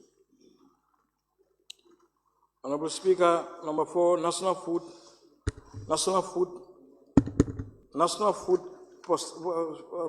Security Processing and Marketing Corporation has an agreement with Egypt to provide a cashier that will be paying at every sector. Number five, an amount of $10,000 was given to each sector for maintenance of the facility before the start of the season, which was deducted from their commission. Honorable Speaker, number six, several sectors reported losses due to lack of screening. Number seven, sectors received varying amount of cash from Egypt, typically used for the purchase of groundnut, which is usually not sufficient sometimes. Commission payments and financial management practices were inconsistent. Number nine, delay and inefficiency in the transporting groundnut to the depot were common. Many sectors face issues with bad road conditions and insufficient vehicles. Number 10, weighing scale discrepancies between the sectors and the depot weighing scale contribute to discrepancies in groundnut quantities. Number 11, sectors experience delay in receiving payment and funds, affecting their ability to pay farmers promptly or on time. Number 12, many sectors reported shortages of groundnut ranging from a few tons to over 60 tons. These shortages often resulted in reduced commission payment and financial strain on sectors' operations. Some sectors face challenges with inexperienced staff handling weighing and record keeping. Number 14, the need for legislative support and potential intervention to improve agricultural productivity and food security in all the regions. A lack of proper committees in some of the sectors led to inefficiency, management, and operational problems. Honorable Speaker, challenges. Honorable Speaker, challenges number 1, inadequate equipment. All the sectors use outdated or insufficient screening and weighing scale, leading to huge variation in weighing between what is obtained at the sector and the depot level. Number 2, financial shortage and delay. Insufficient funds provided for groundnut purchase and delay in payment from AGIP cause financial strain. Honorable Speaker, number 3, operational inefficiency. That's poor road condition, slow transportation, and discrepancies in weighing scale between SECO and depot. Number 4, lack of insurance and risk management. No insurance coverage for damages and losses during the groundnut buying and transportation process. Number 5, management and staff training. Honorable Speaker, lack of training for... Sergeant Adam. Where is Sergeant Adam? Honorable Speaker, number 5. Should I sit? Of course, if the Speaker is on the floor, you have to sit down. Sergeant Adam or the security. Sergeant Adam.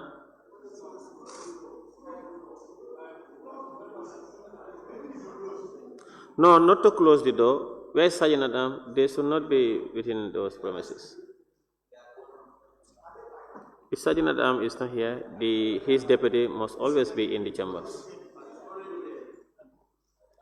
Sergeant Adam is not in the chambers. His deputy should always be here, or a member of his team. Yeah, and please make sure people don't hang around within the corridors of the chambers. Yes, honorable members should know where to go and discuss, either in the lounge or somewhere else. Continue, honorable member, for opinion.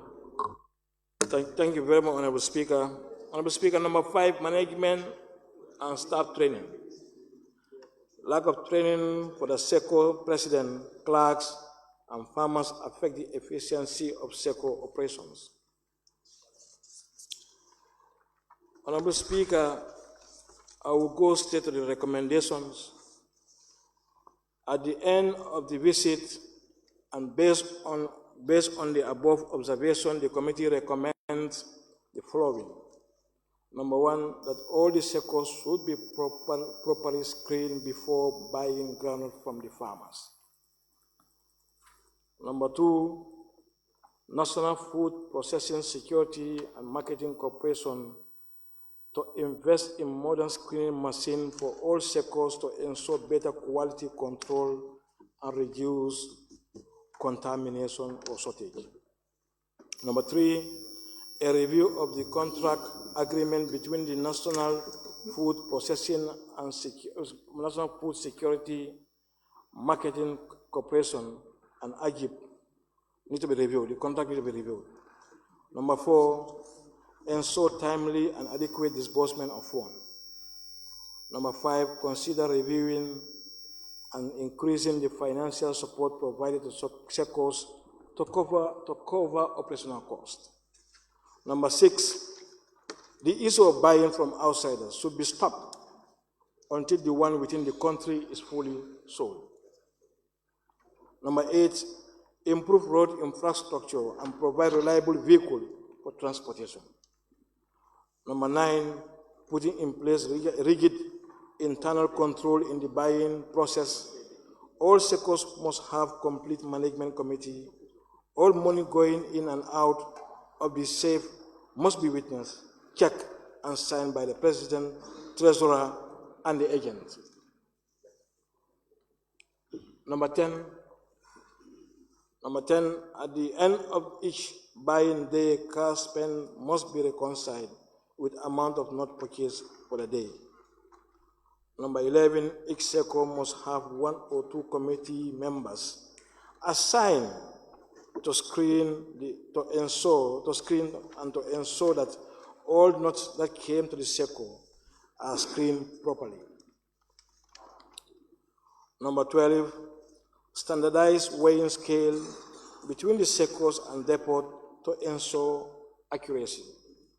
Number 13, introduce comprehensive insurance coverage for the entire groundnut processing and transportation chain. Number 14, develop contingency plan to manage losses and shortage effectively.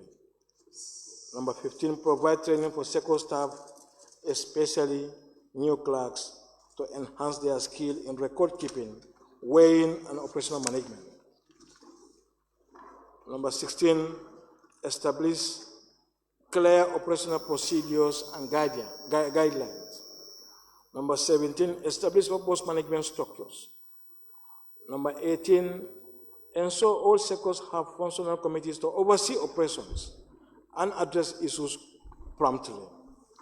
Number 19, regular audit and reviews should be conducted to ensure transparency and accountability. Number 20, improve communication channel between the SECOs, AGIP, and other stakeholders to ensure better coordination and timely resolution of issues. Number 21, the agreement between National Food Security Processing and Marketing Corporation and AGIP be reviewed, and SECO committees to have more say and control over the use and handling of cars at the SECO level. Honorable Speaker, this is all we have for the report, and I thank members and Honorable Speaker for listening. Thank you so much. The second member for Kantora and Majority Leader. Thank you very much, Honorable Speaker, for giving me the floor. I rise to second the motion for the Parliament to consider the report of the Select Committee on Agriculture and Rural Development visit to SECOs to investigate shortages of groundnuts buying season in the country. Honorable Speaker, first of all, let me use the opportunity to salute the committee leadership, the chairman, of course, by extension, the members of Parliament, and of course, the support staff that accompany the committee for this very important visit. Honorable Speaker, as alluded by the committee, their purpose is to make some finding in relation to a report of $32 million shortage discovered across SECOs. I also thank them for giving us a befitting response as in terms of remedial solutions. There's one thing to find the disease, but there is one thing also to give adequate recommendation that serve as a therapy to the menace. And they have examined the problem. The root causes are as a result of lack of screened equipment and inadequate or not competent staff handling the sales at the SECOs. So recommendations have already been proffered that they make sure there's well-trained secretaries or SECO managers making sure that they handle the weighing of ground in the SECO. Another aspect is the recommend to government and of course the corporation to make sure that they provide requisite tools in the SECOs to make sure that every granite that is being brought before the SECO pass through screening so that the sand, the particle, the stones could be removed and be sifted so that the actual weight of the granite could be assessed and the right price could be given to the farmer. Rather than people using means of increasing their tons by adding stones, by adding sand in their bags to get reward or to get a price that does not commensurate.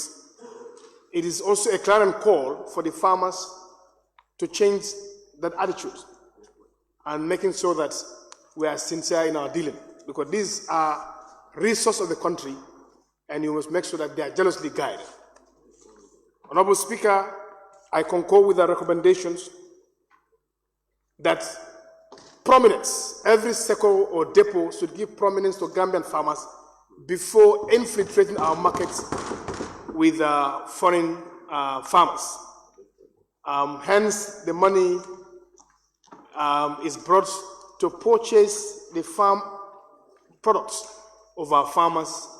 We should make sure that priority is given to our Gambian farmers, make sure that their groundnuts are sold before opening our borders for any other groundnuts. Bearing in mind that the government has spent a lot of money in terms of providing farm inputs, and the farm inputs is not limited to the fertilizers that government has really spent at a rate not compared to any other price in the sub-region. So government cannot give a fertilizer at a subsidized rate where government is really incurring loss, but making sure that farmers have access to fertilizer so that their living condition could improve. Because studies have shown that agriculture is the backbone of our economy. And it's based on those pretexts.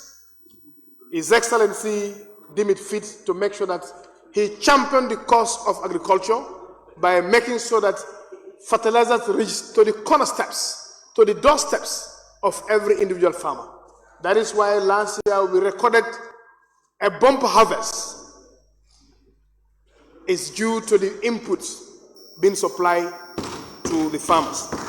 So when I reach this junction, it's just to give commendation and salutation to the agriculture minister through the government for providing timely supply of fertilizer to farmers, making sure that the farmers Point of order, Honorable Speaker.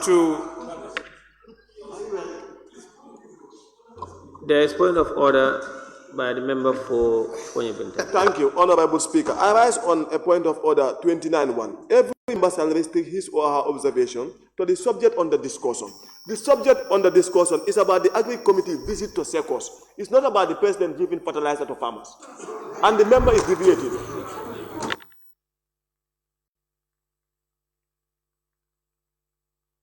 Order, honorable members, order, please. Honorable members, fertilizers, we have been told, order please. We've been told time and time again, has been delivered, and in fact is under the docket of the National Food Security, Marketing and GGC, and of course the SECOs are the main depots for the fertilizers. So the majority leader and member for Kantora is in order. Thank you very much, Honorable Speaker. I thank you for your ruling. You cannot detach fertilizer from agriculture. And it is based on those very obvious reasons that this August Assembly, they have manifested their support for agriculture, they have manifested that they are from farming community, and that is why they support and champion recapitalization of GGC to have adequate funding, making sure that the farmers are benefit. Let me tell you, agriculture, groundnuts, so supposed to be the life-changing products or the life-changing goods for this country. And that is why serious attention has been attached to agriculture. Honorable Speaker, having said that, I'm a farmer. Having said that, I also want to urge the committee to work closely. There's one thing to bring recommendations and resolutions, but after this report has been passed, to take chance to make sure that you review or follow up on those recommendations.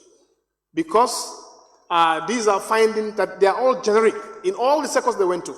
At this juncture, let me salute the sector of Kantora, Maya Village, Suduwal, and Fatoto. With all this obstacle, they are not found one of having issues.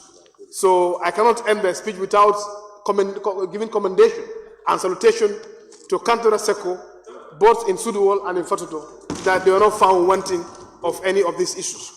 So, Honorable Speaker, I thank the chairman, and I also urge him, like I said, this is a very important document, and this is supposed to be given attention.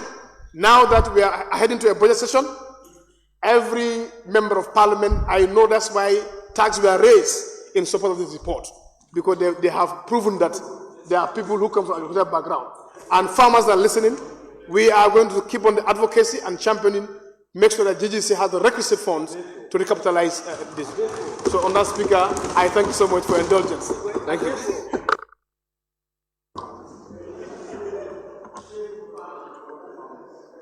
Thank you very much, Member for Kantora and Majority Leader.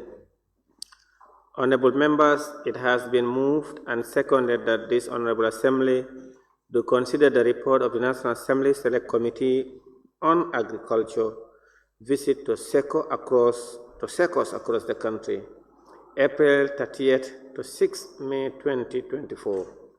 Those in favor, please say aye. Those not in favor, please say no. The ayes have it. Any honorable member who wishes to take part in the debate may do so by show of tag. Indeed, that has been done. I have a host of lists, beginning with the member for Sabak Sanjal. Thank you very much, Honorable Speaker, for giving me the floor. I first want to commend the mover of the motion, who is the chairman of the committee, for the work they have done, and including all committee members and the committee clerks.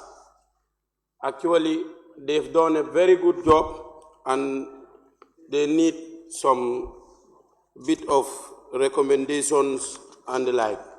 But, Honorable Speaker, before going any further, I just want to state a little bit of disappointment that I have with the committee, because I've seen and realized in their report, they've visited all those committees where they are coming from. They've visited all those sectors where they are coming from.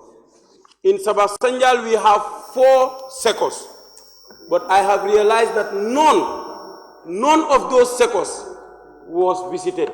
So it means they were just picking and choosing where to visit and where not to visit. And we are talking of sectors in the country. Honorable Speaker, there are so many things that are stated in the report. One concern was raised, which is about not having enough money from Ajib. I'm timing myself, Honorable Speaker. This is not correct. The time that I'm seeing is not correct. Not having enough money from Ajib, that was not correct. That was really not correct. I think we need to understand this thing. SECO presidents, the issue of SECO presidents needs to be looked at. Government have done their part. They've done all what they were supposed to do to support them. But where the problem is coming from is from the SECO presidents and their committee members. Some of them have their own vendors within them who are going across the country to buy groundnut and bring it back to this country and sell it to gain their profits.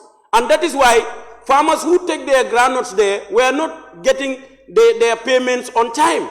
So these are things that we need to address. At least the committee should have looked at those issues.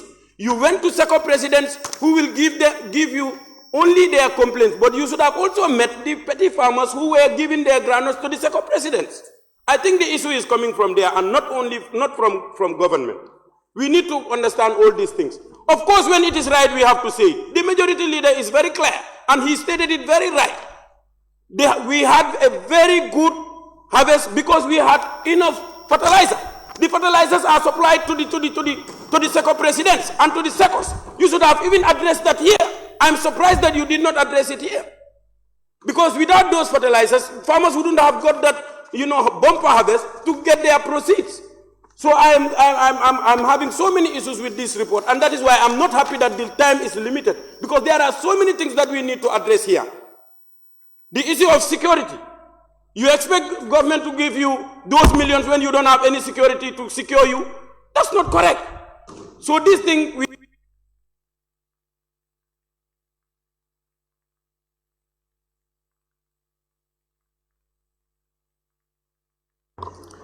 Thank you very much.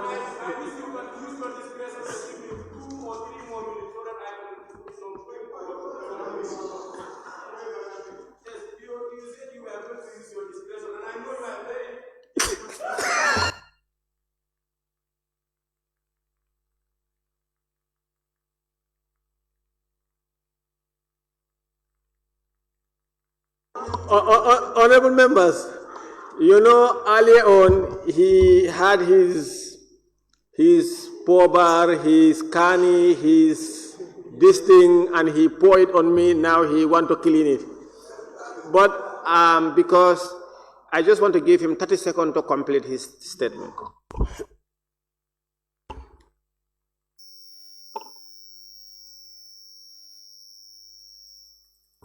Okay, give him 1 minute. Yes, thank you very much, Honorable Speaker. So what I'm trying to put across here is that we have to look at the SECOs themselves. There are certain amount of money that are given to them, which takes care of loading and offloading. But now, to the detriment of the farmers, you allow the farmer himself to bring his groundnut, load it, offload it, and take it to the truck or whatsoever for onward transportation. And also, the handling. You giving all those responsibilities to the farmers, and this is a problem with that they are also facing. So the monies that are given to SECO presidents for them to take care of their internal affairs, the loading and offloading, is not going to the farmers. These are also problems that the farmers are facing. Honorable Speaker, I thank you so much for giving me the opportunity. Thank you very much. I now invite the member for Lower Badibu. Thank you very much, Honorable Speaker. Honorable Speaker, I'll begin my deliberation by thanking the chair of the committee and the entire leadership of the committee. They have, of course, conducted an investigation into the issues that are, of course, confronting our SECOs around the country. And, of course, issues were found in each of the SECOs which were visited by them. Of course, I am, of course, delighted with the approach that they have taken.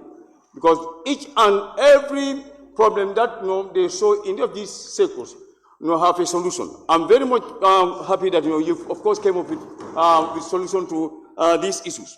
I hope and pray that the recommendation of the committee, the players will go by your recommendation. Somebody, an honorable member for Kantora, has mentioned the issue of fertilizer.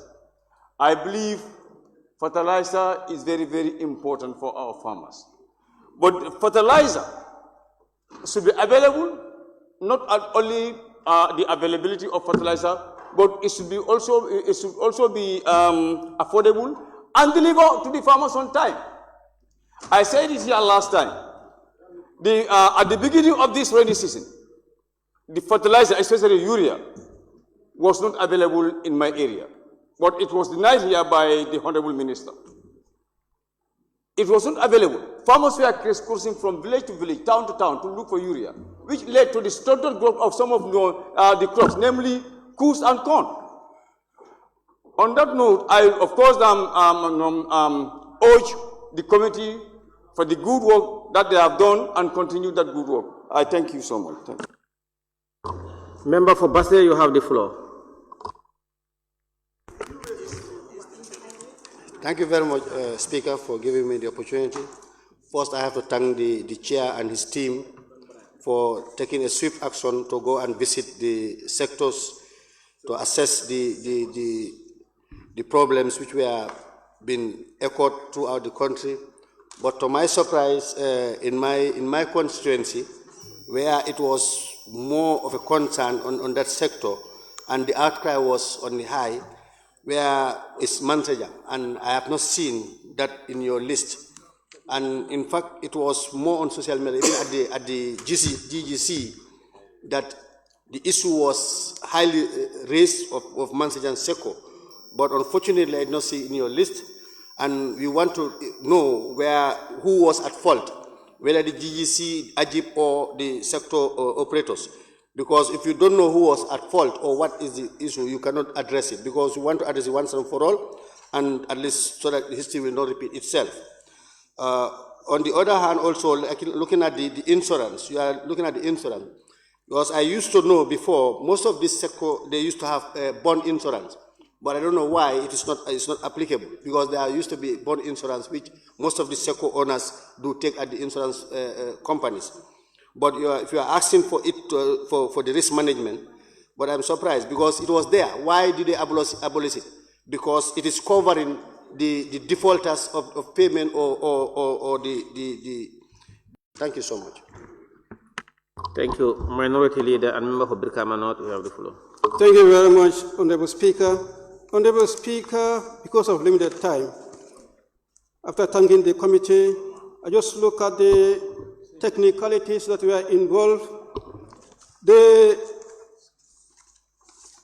revelation stated 32 million footage discovered across 40 sectors. And the number of sectors visited is 26.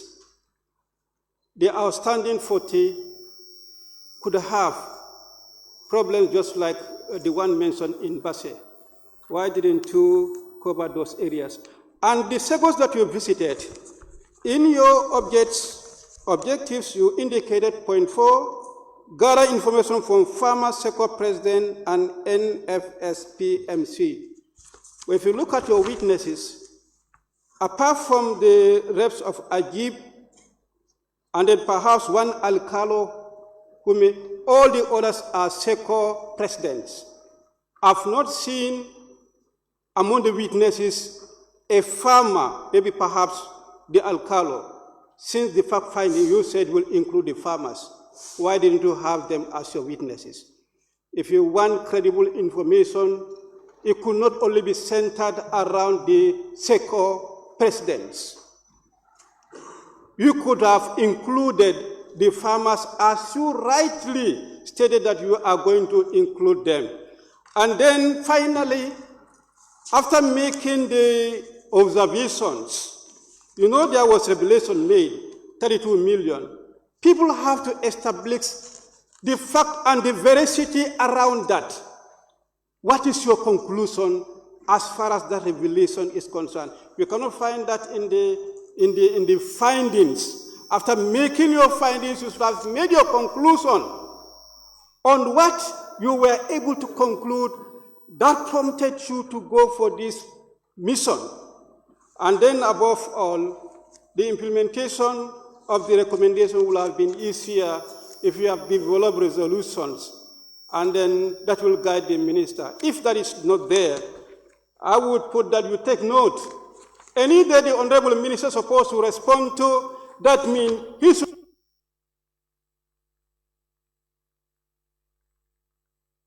Yeah, you can. That was.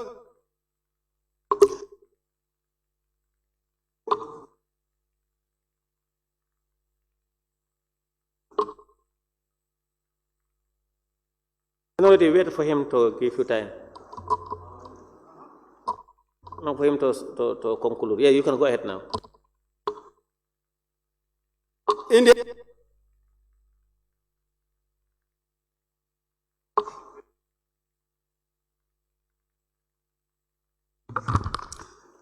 the absence of resolution, then that means if the Honorable Minister is supposed to respond to issues, he should follow the points recommended about 21 in all, that he should be responding to all those recommendation points that are raised. Thank you.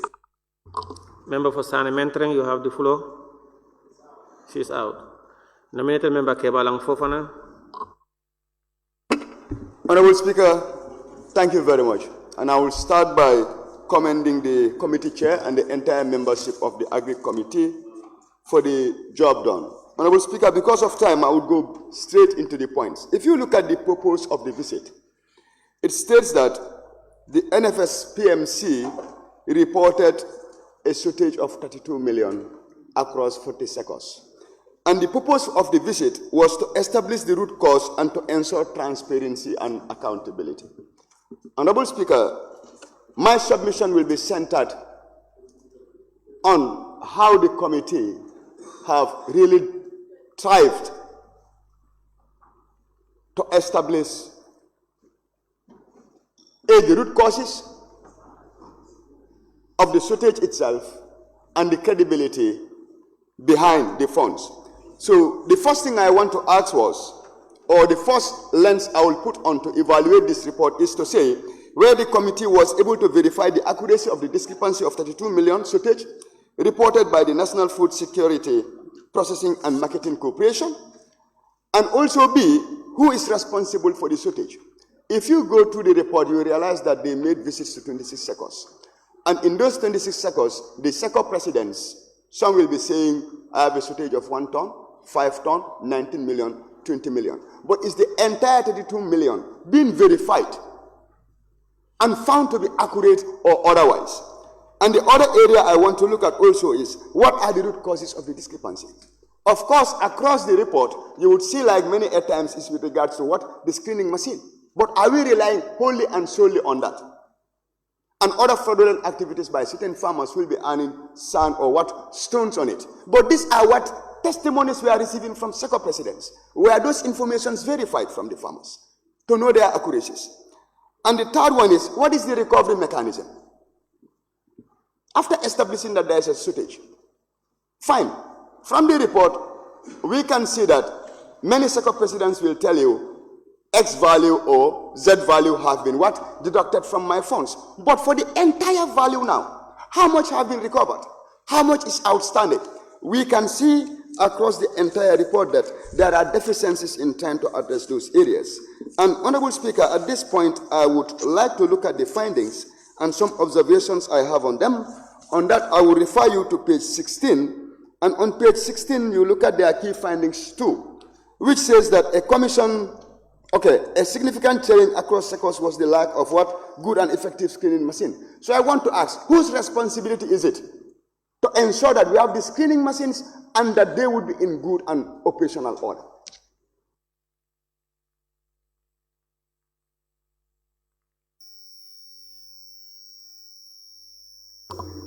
Order, please. Honorable members.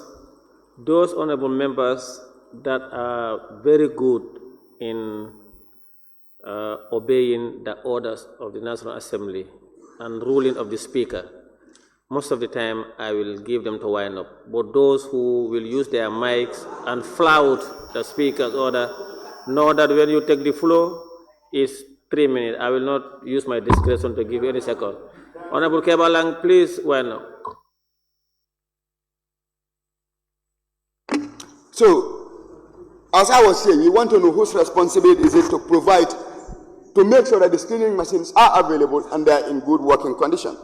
And also, if you look at key finding 8, it states that commission payments and financial management practices were inconsistent. Can the committee add some context to this? We want to know in substance what they mean, because the sentence there is very vague.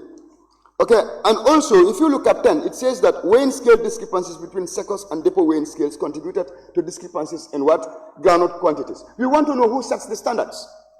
Who is setting the standards? At the what? Sectors, and who is also setting the standards at what? The depots, to ensure that there is compatibility and consistency in what? The weighing materials that are being used. Thank you. Thank you, Honorable Speaker. Member for Kiang West, you have the floor. Thank you very much. Thank you very, very much, Honorable Speaker. Honorable Speaker, you called me very early today. But despite the fact that I always want to come after Honorable nominated member came today. Honorable Speaker, let's look at the recommendations. Let us not try to politicize issues as Majority Leader did and that of Sabasanja. Point of order, Honorable Speaker. There is a point of order by nominated member Kebalang Fofana. Honorable Speaker, it is wrong to input improper motions. Your mic, please, nominated member Kebalang Fofana, go ahead. Honorable Speaker, I'm rising on 19. Like, it is wrong to input improper motives on the statements of members. The two honorable members being stated are not here to defend themselves, and we all know that their submissions were objective. So it is really improper to say they were politicizing it. That was wrong. The honorable member should definitely withdraw his statement. Honorable member, order sustained. Please withdraw. Member for Kenwe. No, I will never withdraw. He did it here. When we were debating on that military deployment, you...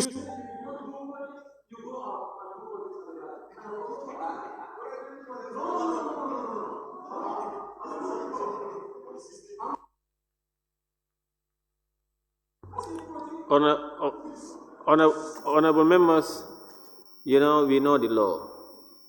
If member is on the floor and he is out of order, it's either the speaker or any member can draw our attention to the fact that the person is out of order. The fact that things were done by members and it escaped members of the National Assembly or others, that doesn't make it right. Honorable member for Kiang West, please withdraw. Honorable Speaker, I'm not withdrawing. I haven't said anything wrong. Let him quote any standard order to say... He has quoted, he quoted the standing orders. He said,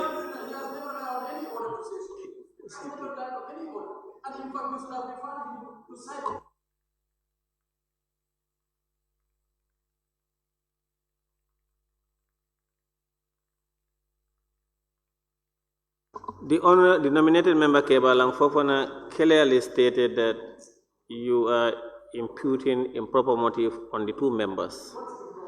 And I agreed with him, and he requested that you withdraw. And I have instructed that you withdraw. Honorable Speaker, I am not withdrawing. I have not said anything wrong. Nothing, absolutely. I am not. I am not.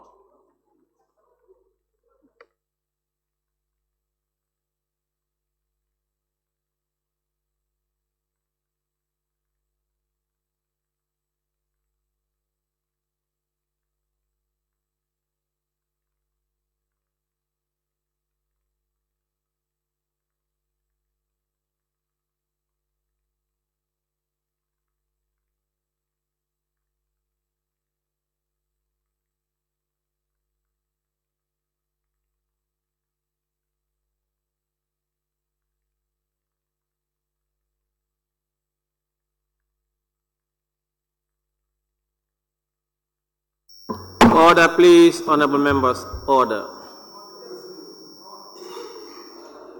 Honorable member for Kiang West, please withdraw. Honorable Speaker, I have not done anything wrong, so I'm not withdrawing anything. Tell me what I have done wrong, then I will withdraw. Tell me what wrong have I done. Tell me what wrong have I done. Honorable member, the member for nominated member Kebalang Fofana rose to an order in accordance with Order 29.5, imputing improper motive on members. And I ask you to withdraw. What is improper motive? Leave me my...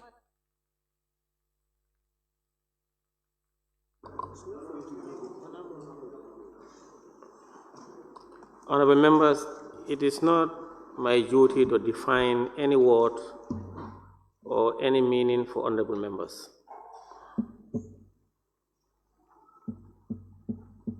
Yes. Lower Salum. I just try to observe the process. Honorable Speaker, I observe He allowed me to observe, please.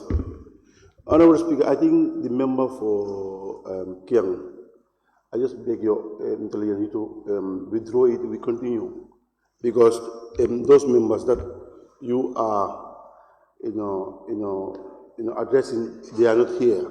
Wherever they can point of order you. And again, if precedent was set, and you allow that precedent to continue, it was set by you. And 21, Order 21, Discipline and Suspension of Members. 21.2, the Speaker or Chairperson may, after calling the attention of the Assembly or Committee to the gross disorderly conduct of a member who he persistently or willfully refused to conform with the standing orders or persistently or willfully disregard the authority of the Speaker. The Speaker may order the member to withdraw immediately from the chamber or committee during the remainder of the day of the sitting. We are not negotiating. Honorable members, point of order from the member for Jimara is in order and sustained. And that is it. It is very clear. Members must not disregard the authority or the ruling of the Speaker. It's in law. I stated it here the other day. We have a lot of provisions vested on us to act. And members, including himself, more often than not always rise to point of order 29.5. And members who are found wanting have always been abiding by the Speaker's ruling. It is always difficult for the member for Kiang West to abide by the ruling of the Speaker or the authority of the Speaker.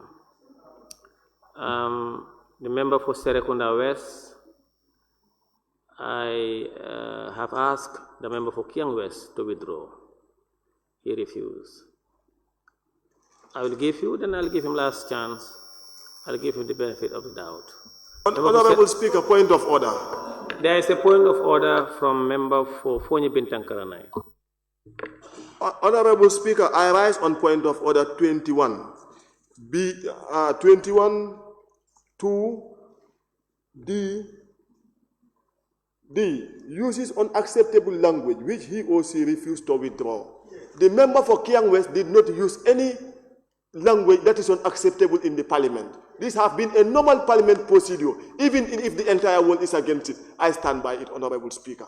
I plead on your ruling and on the powers that are vested on you for you to justly guide this process through, Honorable Speaker. Honorable Member for Fonyi Bintankarana, you know very well you are out of order. Please, you are out of order. This order is to call the attention of the Assembly to a member who is using abusive language or unacceptable language. You are out of order, please. Yes, Member for Serekunda West, you have the floor. Honorable Speaker, I want to beg for your indulgence as the presiding officer over the session. There are matters that you can treat with not a heavy hand. What the honorable member has said, that both the majority and member for Sabah Sanjal want to politicize the issue. I don't think it's a serious crime because we are all politicians. In fact, I will take credit. If anybody say you politicize this issue, I'll take credit for that. You know, Honorable Member for Serekunda West, you know, what he stated was that he referred us to the recommendation, and he said we must look at things objectively. But the member for Kantora and Majority Leader and the member for Sabah Sanjal, their contribution was based on, we're politicizing the things. And the nominated member Kebalang Fofana rose to a point of order that by the fact that he made such statement to the undermentioned members, he's imputing improper motive on them. You know, coded one. we want us to look at it objectively. They are not objective. Because they are politicizing, that means they were not objective, they are not looking at it in the interest of the country. And the member said he is imputing improper motive on him, and which he and others always lost. And I asked him to withdraw. If you see, honorable members, I have always been very lenient on the member for Kiang West. Everybody knows about it. And himself, he knows about it. When it comes to the ruling of the Speaker and the authority of the Speaker, it is us members of Parliament who made our own rules or made our own laws. We should have regard for those laws and rules. I have always been tampering with mercy and as well as, in most cases, ignoring his unnecessary attack on the Speaker. You can continue. But that's not correct. For the final, what I'm going to say for the last time, please, Honorable Kiawes, what I was going to say for the fourth time, because I don't want to pull and push with you. You are the presiding officer, your rulings should be respected. Even if it has to be, even if it's to be, appealed later. But if I were in your seat, like I said, we are all politicians. So to politicize something really is not bad. I would take credit if they say you are politicizing this, because we are all politicians. We politicize everything here. So I would have thought you would have just asked the member to be careful. But it's not something that is really too serious to hold the session at ransom. But I agree with you as the presiding officer, like I said, your rulings should be respected, even if it has to be appealed at a later time. So based on that, for the interest of the plenary to move, I would beg my colleague, with what I have said, I just beg you, you withdraw it and continue your debate. But I quite agree that what you said is really acceptable.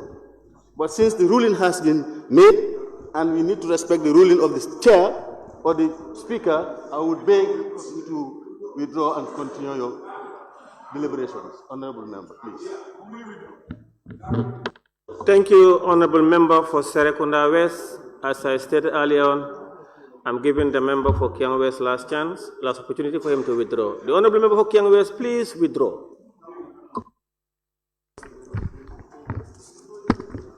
I will draw for the sake of the appeal from honorable member for Serekunda and that of Order, honorable members, order. No, please take your seat, honorable member for Kiang West.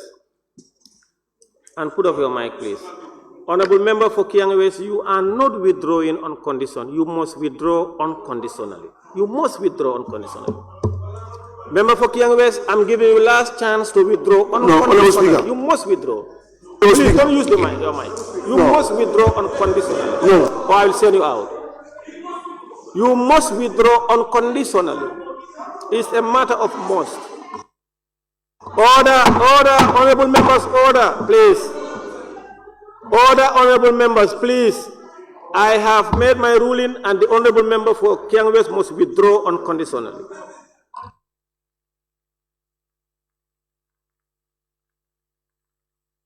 Honorable member for Kiang West, time is of essence. You must withdraw unconditionally. I'm not withdrawing because of you, because of Parliament. I withdraw. But he withdrew now. What's the problem? Honorable members. Honorable member for Kiang West, please take your seat. Yes.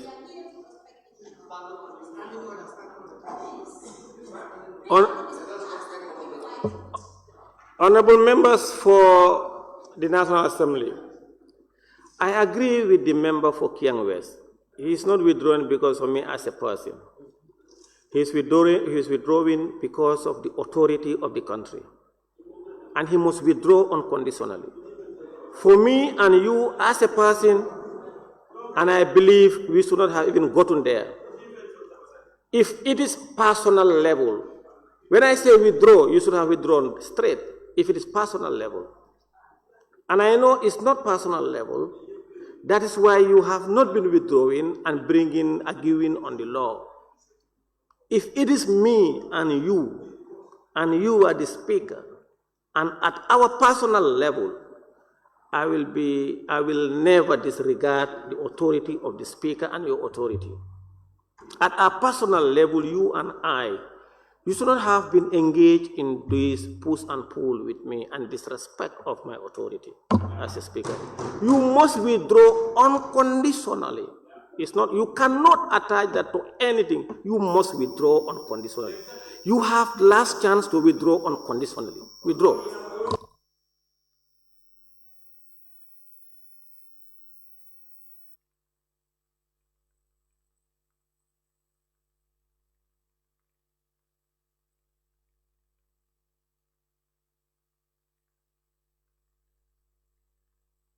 Honorable Speaker.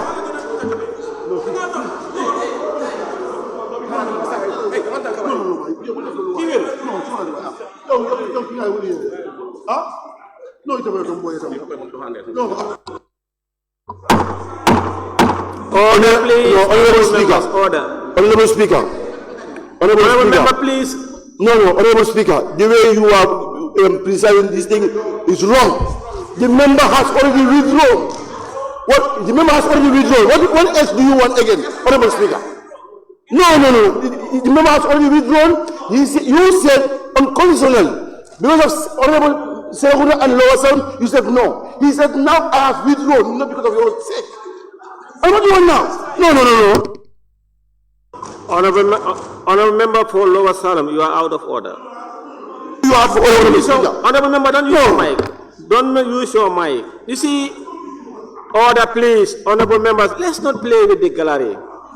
Honorable members, you see, when you are withdrawing and withdraw because of condition, that is with condition. Withdrawal is to withdraw unconditionally. We even had it here yesterday.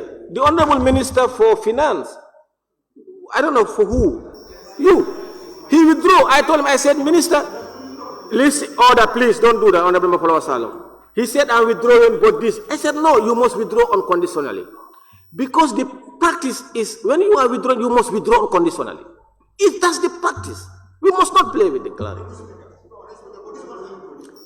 Member for Kiang West, withdraw. What is what? Honorable Speaker, I have already withdrawn. I said I'm not withdrawing because of you, but because of the assembly. Is that not withdrawal? I said I withdrew. What's wrong with that? Please sit down. Honorable Member for Kiang West and honorable members, you knew very well what I said. You see, we have laws here that we can implement.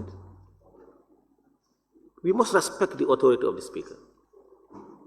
When you are out of order and you are asked to withdraw, stop playing games. Stop wasting the time of the Assembly. Members must respect the authority of the Assembly and respect themselves. Because if you are withdrawing, and why should the member say it is not because of me? It's because of me as the authority. This is the Speaker, not as a sitting guy. As a Speaker, Honorable Speaker, can I observe? I don't like hypocrisy. Honorable Speaker, can I observe? Please. Can I observe, please, Honorable No, please, let me finish. Can I please observe? Yeah, let me finish first, please. Honorable members, we have all the legal provision to use against members. We are not doing it. Members will just get up sometime and cast venoms on us at a personal level, so sentimental, but we allow it to go because we want proceeding to continue. When it affects us directly, if it was me, members will say something to me, I just laugh and leave you. But because of it's other members and a member rose to a point of order, we must regulate that. We must take a decisive action. And now what we're going to do, we're going to take decisive action. Honorable Member for Kiang West, continue.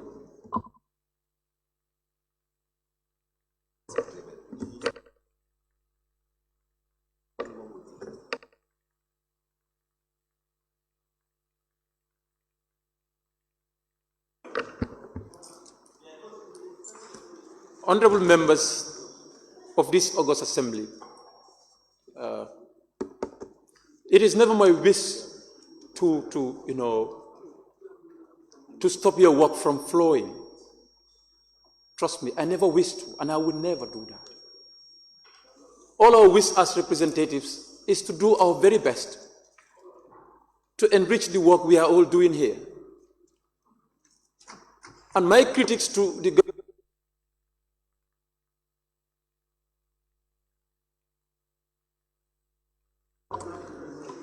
I now give the floor to the member for Talinding Kunjang.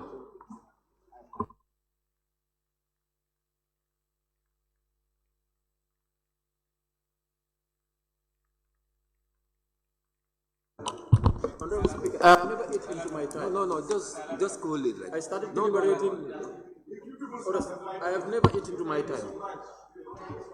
Honorable members, order, please, order. The member for Talinding Kunjang is on the floor, please. Thank you very much, Honorable Speaker. First and foremost, I would like to thank the committee for taking time and going through all the sectors. But because of limited time, let me just rush to issues. First and foremost, the purpose of the tour is to go to sectors. And I've counted, you've gone to about 25 sectors, 26, and it's about 40. I know maybe 7 days might not have been enough. 6 days might not have been enough, but you'd have taken enough days to go to all sectors, because each of these sectors would have had its own problem regarding to this missing funds. So you should have done a comprehensive tour, exhaust all the sectors, like what Basse was saying. You understand? That one should have been done, all these 40s. And also I have seen in some sectors you mentioned the tons, the number of tons with regards to losses. In some sectors you mentioned the figures, in terms monetary figures. I was going to love you put the tons and also the monetary loss in figures so that we can know. Because if you look at the sectors, some of the losses are so huge. It cannot be ignored. And it cannot be based on scale problem alone. No, I don't want to buy that. And it cannot be based on sand and particles in the bag. No. 37 tons? 27 tons? No. That cannot be scale problem. Besides, all these sectors have been given, even though it's loan, they have been given funds to maintenance their scales. So if at least, and then you have gone to some sectors that have not encountered any problem, any loss, which would have been a waste of time for the committee, but you've gone there. That shows that there are sectors that did well, because they have maintained their materials very well. So, and I saw in the report, another sector problem saying from the issue should be from transportation, offloading, and loading. And sometimes the vehicles will spend more than 1 day at the depot before they are reweighed. And that's where the problem might be. Because we know how corrupt our society is. You know, in those days when GDC was operational, people can grab a bag of groundnut and dive into the waters. We've had stories of that. We've never worked there, but we have stories of those things. So the laborers, have you checked and find out why is the reason that some trucks will stay there more than 24 hours before they are being offloaded? Did they check and count, as they arrive from sectors? All those details.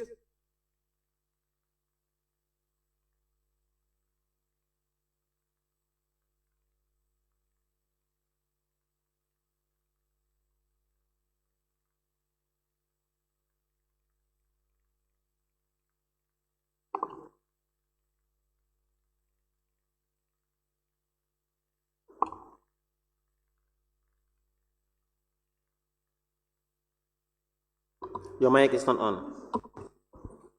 Use the next mic.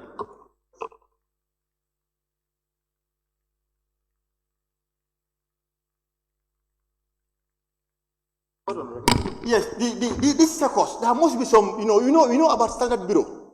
This is government thing. Some people are thanking government, we are talking about fertilizer or something. We are not there. We must thank the government for fertilizer. This is about sectors, and anybody who wants to help the government is to ensure that the money government provides, somebody, Tom, Dick, and Harry somewhere cannot be stealing it. So anybody who wants to help the government, you must scrutinize this place very much, because the government makes a lot of effort to provide these funds. You understand? So I think I want to thank the honorable member for some of these things because he has taken a lot of words from my... Thank you. Member for Joswang, you have the floor. Thank you, Honorable Speaker. I will take the floor, but I'll get back to you after my speech. Honorable Speaker, thank you very much, the chair of the committee. And my concern here is with regards to the 32 million that they were about to investigate. And looking at the number of tons that they have already claimed that they were missing, it's about 260 tons. Multiplying 260 tons by the amount of money that they buy the tons for, at 38,000, it's about $9,880,000. That's the total amount of tons that they got lost. We are unable to be accounted for. So from 9 million, let's say 10 million, out of 32 million, it's about 22 million remaining. Where is the balance? And how far have you gone with investigation? Because you say investigation. It means we are investigating this whole amount. So there's a problem somewhere that we need to come up with and then give us a solution. And we are also reducing 3 kilos from each bag before screening. 3 kilos. 3 kilos from each bag. After the deduction, what are those kilos meant for? Where are those kilos going to? And when you come to the problem where you say sand and stone, they screen. After screening, I think most of the sand will be screened. So if the sand is screened, you no more counting about screen again. I mean about sand and stone. And the use also 3 kilos also means something. The 3 kilos was what to replace what? The sand and stone. So if you are deducting 3 kilos, I mean there's not be any shortage. If there is any shortage, that 3 kilos should have covered it. So if you are saying that there was a problem, I think, Honorable Speaker, they must come out with the real figures and tell us what has happened, what had happened. Because if Ajib was the one responsible of paying, and Ajib is always on the ground, there could have been any issue of money. Because the contract was given to Ajib. And the last point also, which I want us to make clear here, to investigate 32 million, I would have suggested it would have been a joint committee. Because this very SOEs comes to the pay committee and give their reports, their financial statement. And it's about finance. PEC should have been part of the investigation to come with a result based on their last audit report. But if you are coming up with this 32 million, yes, there is still a gap between 9 and 32. It's almost 22 million. Where is that balance? Where is that money? What can you tell us about the remaining balance? So I think the chair should tell us. Honorable Speaker, before going further, I think I raised my tag and then there was no response from you. What? I raised my tag on a point of order. No. Are you standing on the point of order now? No, Honorable Member, no, you are out of order. No. Are you raising point of order on yourself when you are speaking or what? Were you out of order? No, Honorable Member. You want to raise point of order on what?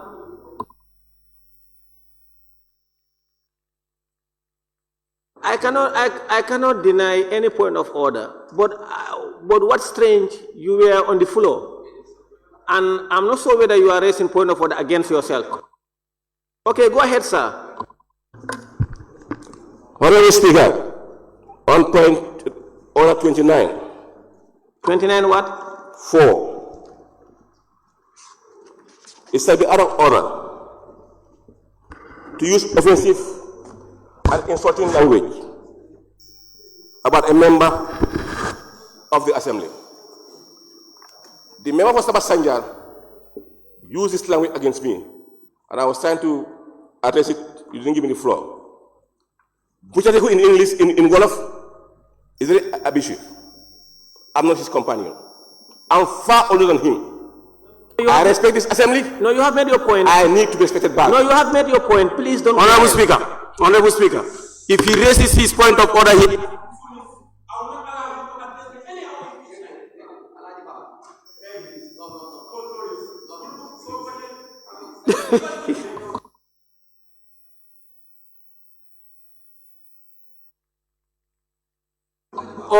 Order.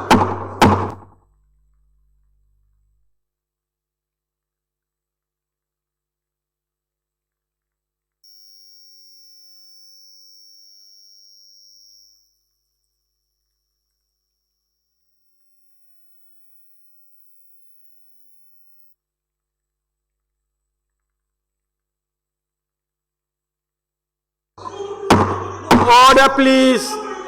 Order. Order, please.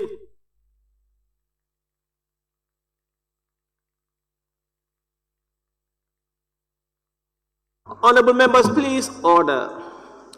Honorable member for Joswang, I am not sure when you raise your tag.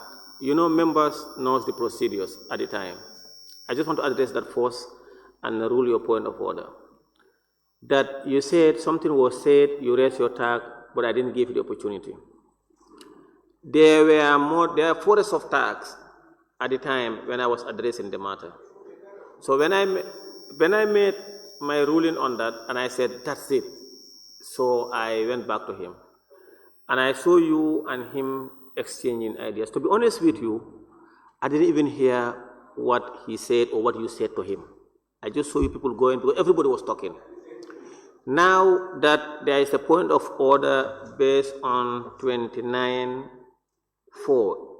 which you read, and it reads, it shall be out of order to use offensive and insulting language about members of the authority of the assembly, and that you allege that the member for Sabastanjal uses that word, be in Wolof, to you, Buchadeku, something like that. And order sustained. Because I didn't hear it, I want to ask the member for Sabastanjal if he have said that. Member for Sabastanjal, have you said that? Honorable Speaker, I have never stood before this House today and then use any abusive language against anybody. And I stand by that. I submit. Thank you. Now that the member is denying, in accordance with the standing orders, if he has said it in record, we have to go back to Hansard. No? Yes, because I never had it, and even my aides, they cannot confirm that, and he have confirmed that he have not said that. So we will go back to Hansard, table clerk, let the Hansard department dig into that, and then we will come back to it later today or in our subsequent sittings. We'll now proceed. Honorable Speaker, can I say something? I have made ruling on that matter. No, Speaker. Before you make ruling, Speaker. Speaker. The member for Brikamano and Jara Center, you are out of order. Don't use your mic. I have made a ruling on that.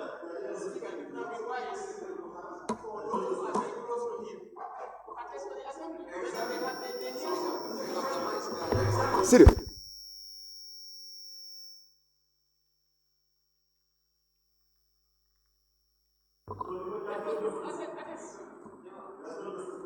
Now? There's no justice in your ruling. Member for... Yes. Member Salam, take your seat, please. No, I said there's no justice. No. Take your seat, please. Please, Member for Salam, please don't do that. Please sit down. No, that's what I said. You say you want to know the ruling. Please. Okay, please. Let's proceed. Nyani, you have the floor. Thank you very much, Honorable Speaker, for giving me the floor. I first of all thank the Agri Committee for going around the circles and also making key findings related to the issues of the granite. Honorable Speaker, if you look at the page 16, in their key findings across circles in the country, I just want them to shed light on that. If you look at an amount of 3 kilos is taken out of every bag weighing not screened, and 1.5 kilos if screened. Whether this was done at the discretion of the SECOS committee in the various SECOS, or it was something that was from the NFS PMC, because during the granule season I did some findings. There were some indifference when it comes to this screening. You will see a particular SECO taking 2 kilos, others 3 kilos, others are taking 1.5. So if you can help me on that. And also, if you look at the issue of road infrastructure in the challenges, this is a big challenge. As you can see, some time back, year before last, a truck, lorry loaded with granite, leaned on a tree when it was heading to the depot. So definitely, it is a big concern that one need to look at. And also, if you look at the recommendations, all the recommendations that they have made is all in favor of the SECOS.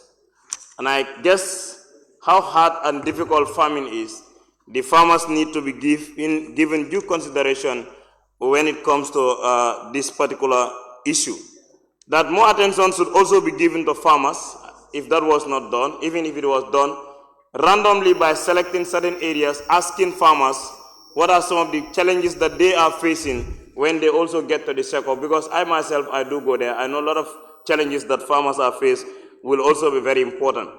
And the other issue is the digitalization of the recipient. If you look at it now, you will go to a particular SECO.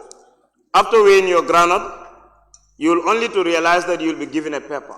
I don't know what is the intake of this group to see if we can move in from the booklet that we are writing, because anything can occur. It can be stolen, fire outbreak can come, and a lot of things can come.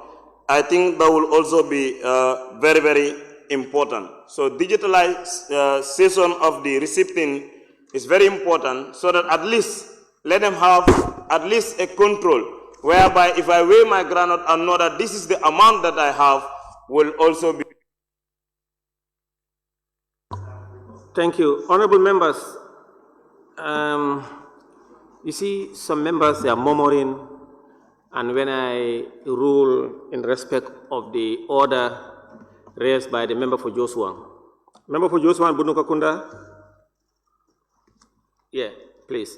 By the member for Joshua, and following due process and the procedures, I ask the member for Sabasanjal if he have said that, because not me, neither me nor our aides heard that. And he was on record to say no, he didn't say that. And the best thing I could have done, and that's what I did, was to ask Hansa to dig into it and bring it verbatim.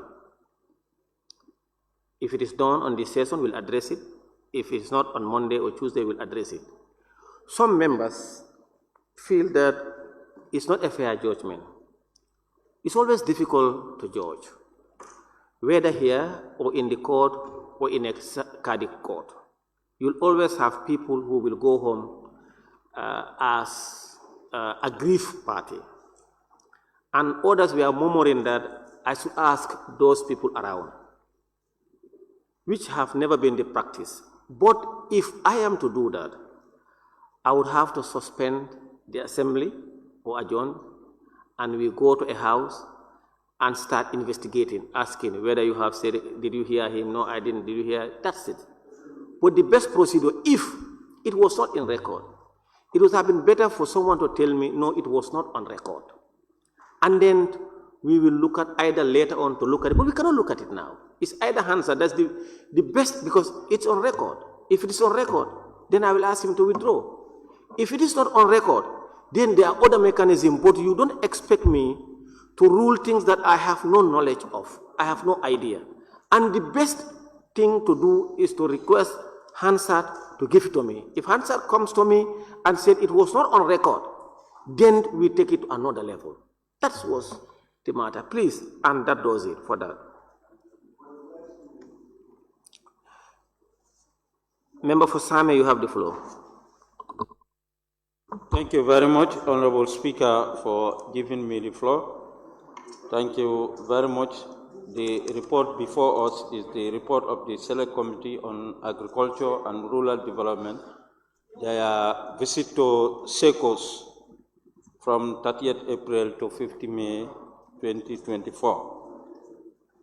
Honorable Speaker, I just want to ask the mover, because they have visited 26 Secos. I want to know how many Secos are in the Gambia. I want to know.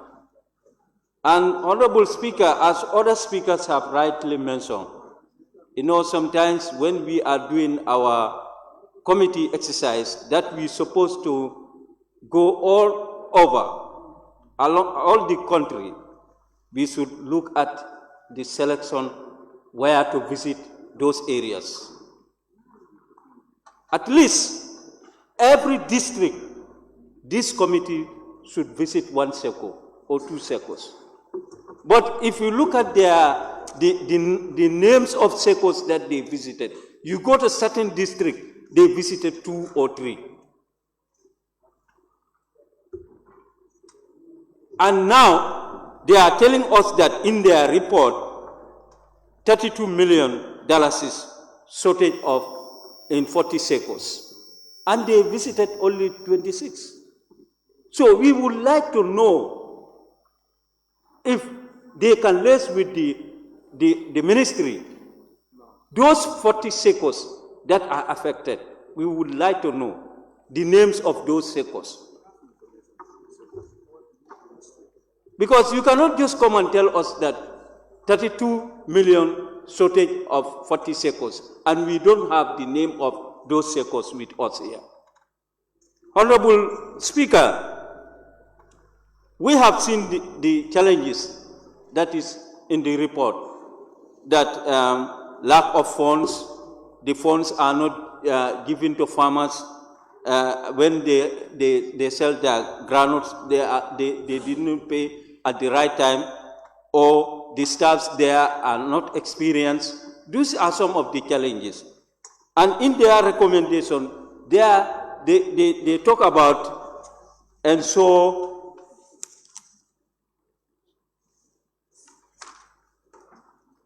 timely, adequate disbursement of the fund. To me, Honorable Speaker, I think there what they should put that they should first of all discourage credit buying.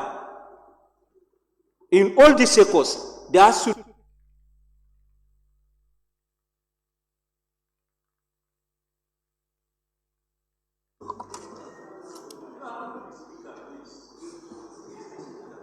Please conclude that statement. Thank you very much, Honorable Speaker. Yeah, and also, Honorable Speaker, they should at least, there should be enough fund, and all sectors should have modern screening machine. Thank you very much for the floor. Thank you very much. Member for Nyamina Dankunku, you have the floor. Thank you very much, Honorable Speaker. Let me also join my colleague to thank the Committee on Agriculture. Honorable Speaker, I just have a few observations on the report. Honorable Speaker, if you look at the purpose of the report, was in response on a revelation made by the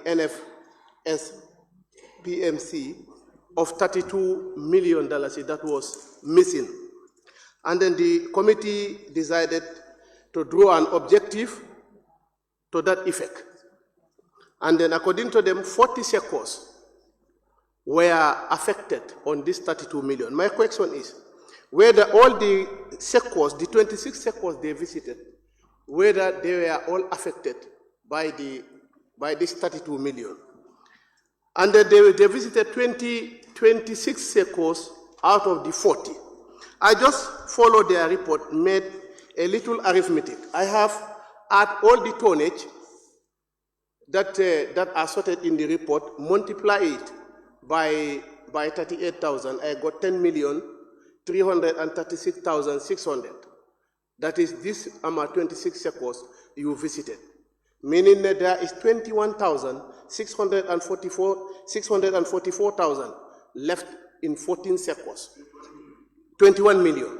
This is what is left.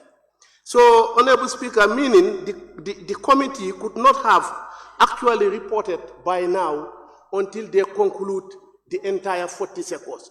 Then they will come with a correct figure. Because if you say you are investigating, and you go and investigate half and leave half, and then come and report, what will be the fate of the report?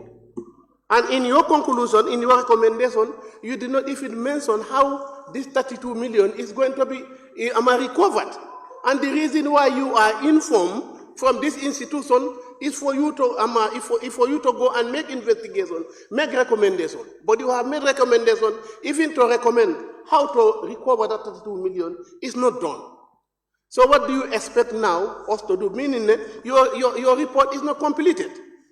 Because 40 sectors were affected. 32 million, you visited 26.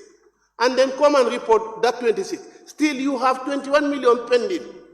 So what would you advise the assembly to do now? Honorable Speaker, I think the report, the assembly should try and reconsider the report so that the committee could go back and then do the remaining 14 sectors. In aggregate, we will now know, okay, how much tonnage we are missing and how much money is left out.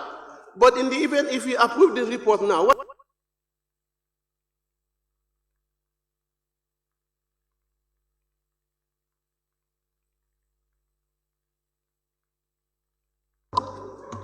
Thank you very much, Member for Nyamina Dankunku.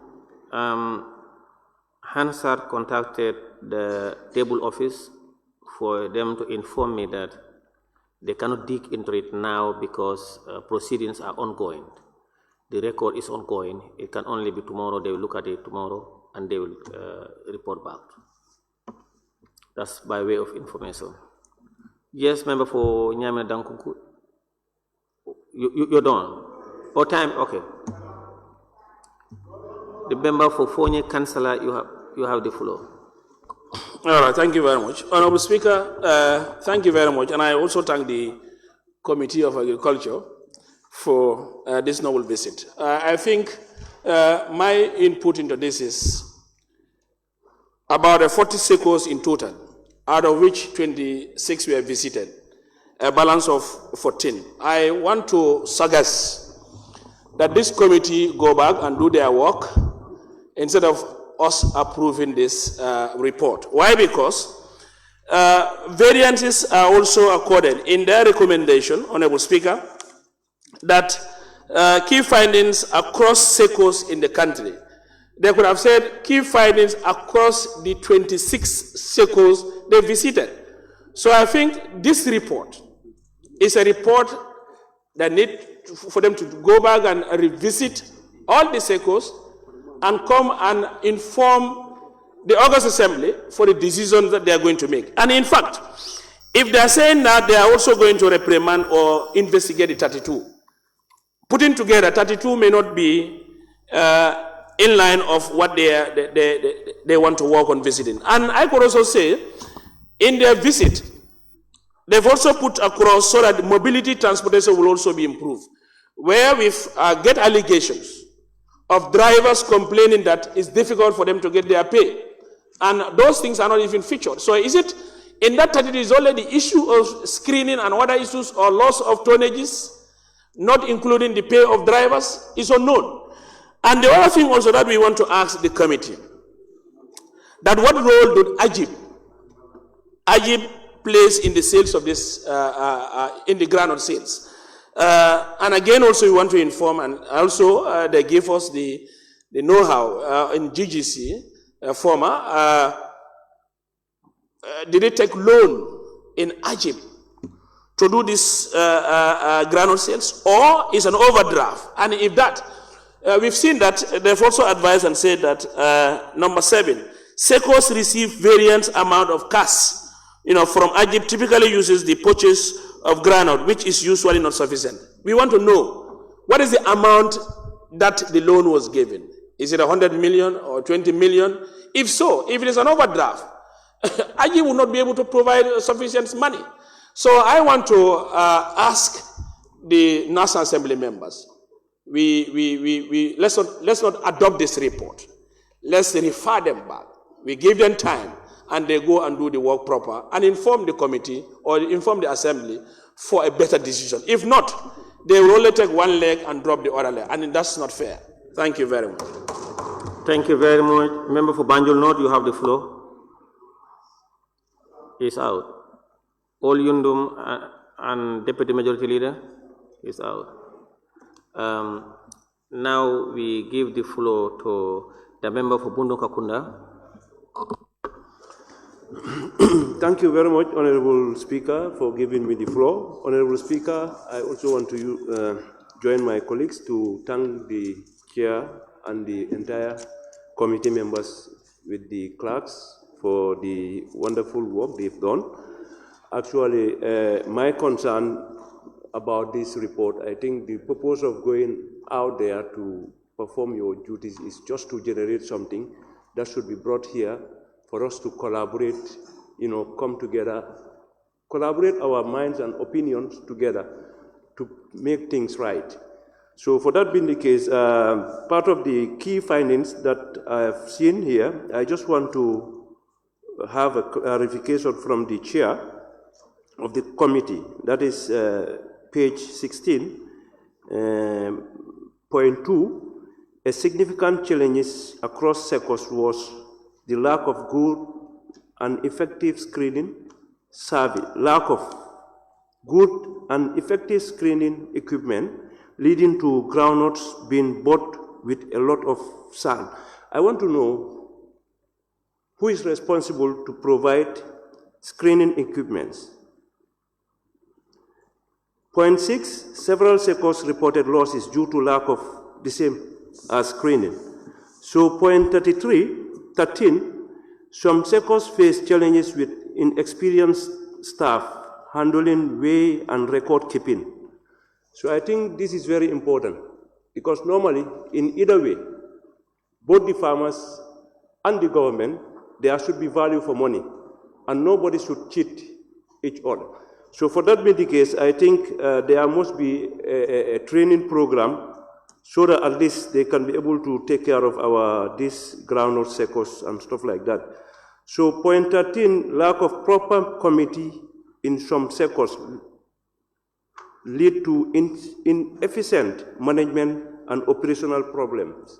So I also want to know who are the people responsible in the selection of these committees as far as our sectors are concerned. And part of the findings from some of the sectors, there is a sector that I saw here, Balangar Kernder. So these people, this sector, according to the report, they were given $1 million, but they were able to at least spend the whole amount, and there is no challenge they reported. So looking at other sectors, they gave them a lot of money, but still they are coming up with challenges and excuses. So, and at the same time, Mr. Chair, I just want to know,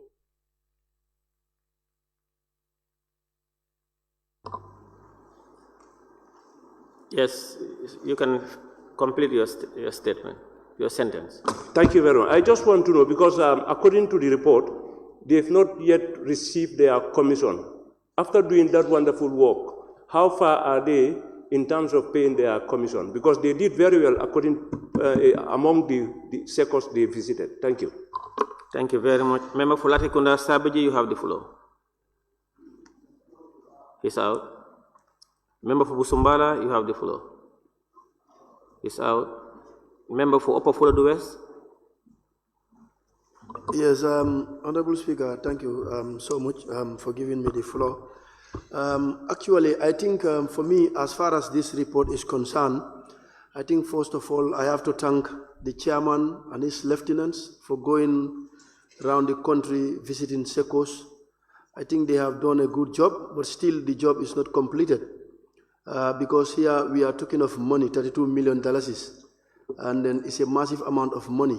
So we definitely wanted to know which of these SECOs were found wanting? Because I want to believe that it's 40 SECOs, and then they have visited only 26. It could be enough time was not given to them when they went around, to visit these SECOs. But now, for me, the appeal that I will give to the Assembly, that is, this report cannot be adopted today. That's my own personal opinion, because still it's not completed. We have 14 remaining SECOs. So if we want to do a proper judgment, I think we have to get information from all the 40 SECOs, and then from there, we need to know the SECOs that were found wanting, the number of tons of groundnut that they bought, and the outstanding balance that they're supposed to have.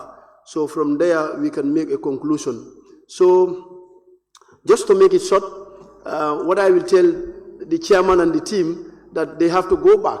When they return, then from there, they can come back to the parliament. But for today, I'm not pretty much sure whether we can adopt this report because it's incomplete. Thank you so much. Honorable members, I think you remember the Bureau of Committee met and asked committees to go on tour. If they cannot cover all, then the next quarter or the next day also. So you cannot tell people because they have gone on a tour, they came, they have not visited everything that you want, let them sell that report and go tour again and bring another report. It's not, we have never been working like that. Honorable members, please. Member for Fonyi Bintang Karana, you have the floor. Thank you, Honorable Speaker. Human beings, by virtue of their nature, they lack the ability to cover the sun. In the same vein, human beings, by virtue of their ability, they lack the ability to cover up injustice. Honorable Speaker, the limitation of time is unjust to the members of the National Assembly, and we should look at that. Honorable member, please sit down. Honorable member, you are out of order. The debate is on tour to the SECOs. Please, go straight to your point. Thank you, Honorable Speaker, for guiding me through.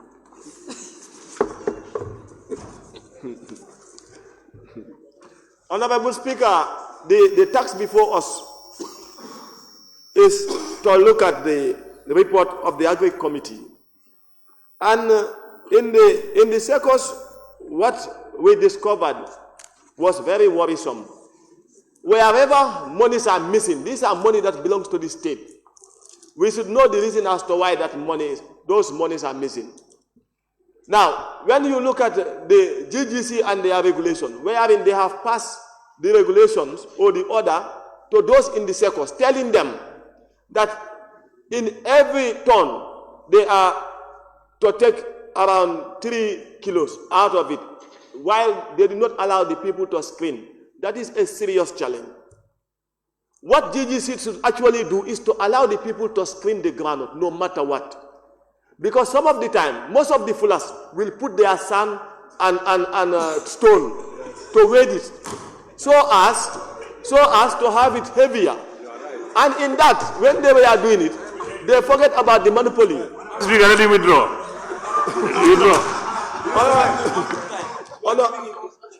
Honorable Speaker, that is a serious challenge. That is why some of the... Honorable Speaker, you have to withdraw. Order, please. He has to withdraw. Who is that? I have told you people, member for Jara West and Nyamina West, please don't be out of order, please. Don't do that.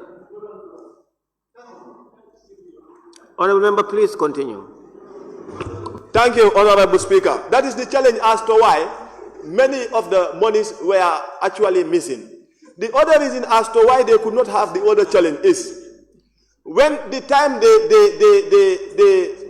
take their groundnut to the SECOs and the time they bring them to GGC, you know the groundnut, the longer it stays, it loses weight and it dries.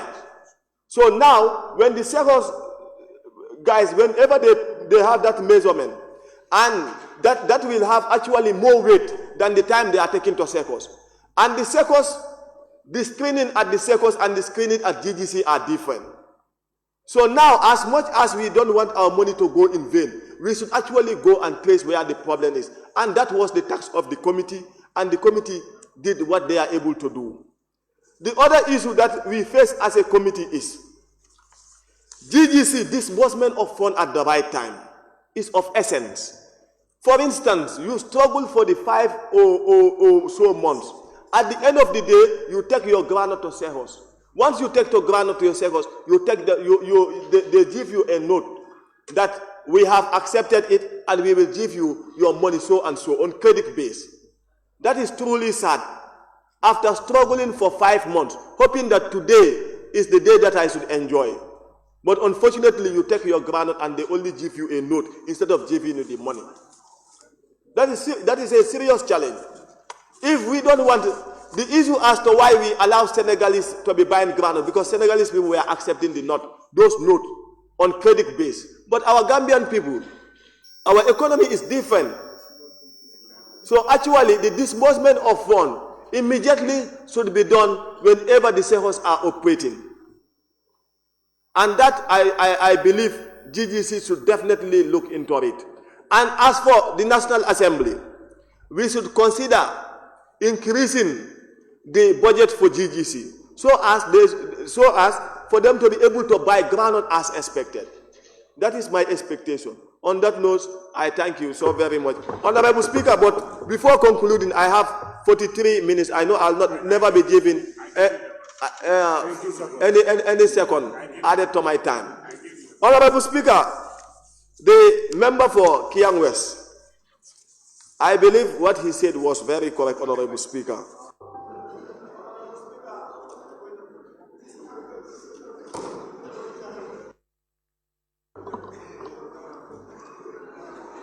Honorable Fofonye Bintang Karanai, you know you are doing that deliberately.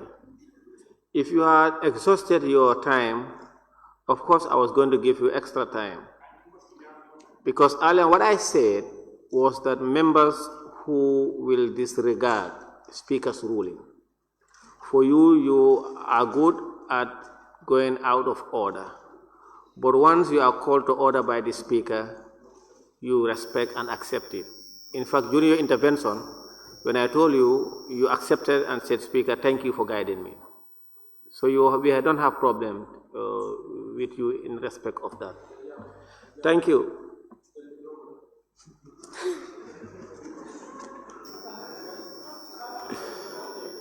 No, Member for Kiang West, I'm not referring to you. Fonyi Jarol, you have the floor. Thank you very much, Honorable Speaker. Honorable Speaker, the subject matter under discussion is report of the Select Committee visit to sectors that had shortages during the granite buying season. It's unfortunate members are jumping to the supply of fertilizer in the country and the placing government. It's not about government issue. Whether with the First Republic or Second Republic, they have injected a lot in agriculture. Our problem is implementation and management of those projects. And this is what the report has highlighted. The report is inadequate and it's not a comprehensive report. Because the problems highlighted, lack of screening. What are the reasons that the granite was not screened? Who was behind? The new staff. Could that be an excuse to say that that money that disappeared is because of the employment of a new staff? Who is responsible? No insurance cover. Who was to give the insurance cover? These are the problems that they have mentioned. What are the solutions to these problems? That's what the report has highlighted, and then we are looking at the solutions. Loss during transportation, how is that possible? Weighing machines. Who's supposed to put these weighing machines in place? So the report did not tell us all these problems. Why there was no, is it that there are no weighing machines, or the weighing machines in fault? Whose fault is it? 2 tons loss, don't know how it happened. Somebody saying that in one of the sectors, 2 tons are lost, they don't know how it happened. What is the report saying about that? The investigation also don't know how it happened. Non-Gambians bringing granite to sectors. It's also a loss to the disappearance. It's also another factor contributing to the disappearance of funds. I think it's not an issue. Not receiving commissions. We are talking about the problems. The report should focus on solutions to the problem. What are the causes of this lack of screening? Who is responsible? This new staff, who is responsible?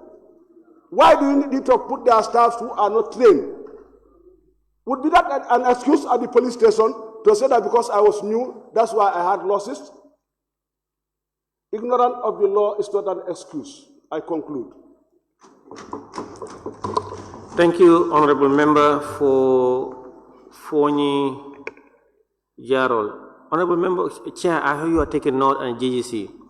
You know, the member for Fonyi Bintang, when he was talking and he referred to jokingly the Fullers, I saw the member for Talene Kunja laughing.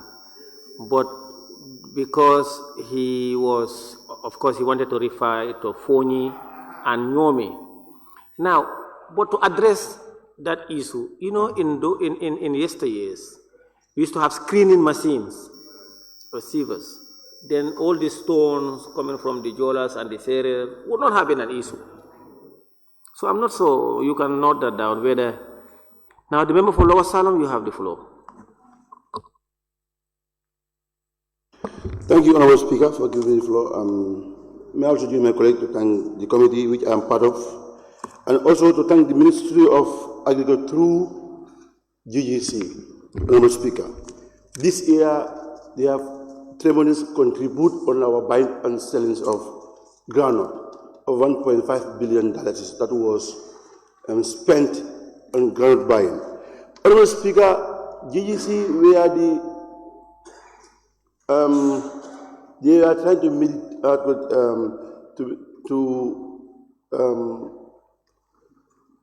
to be between the farmers, secors, and Egypt. And they have to leave it by the farmers to decide themselves, the secors managers, presidents, whereby even the farmers themselves, they will ask not to be using screening machines. You understand?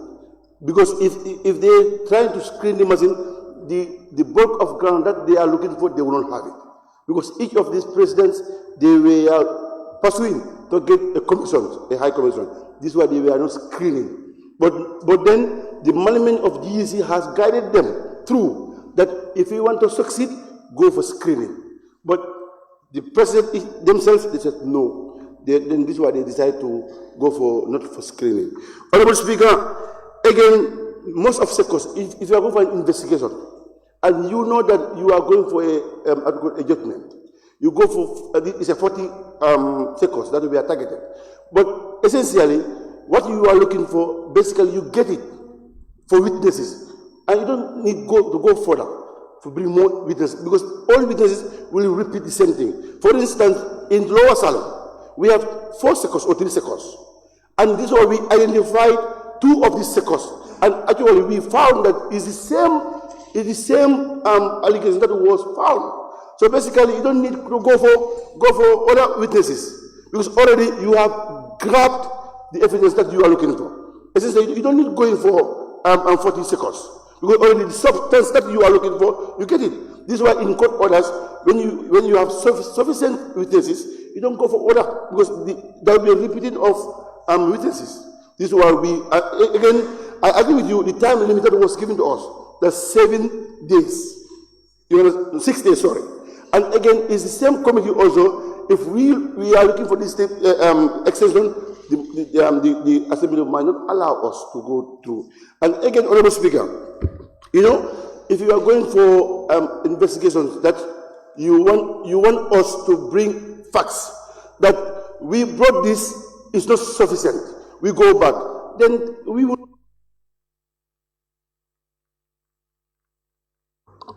No, you are part of those members who do not obey.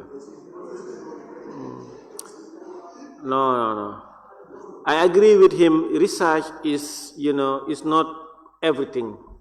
That is, you have a target, TOR, and you get the target, and that is it.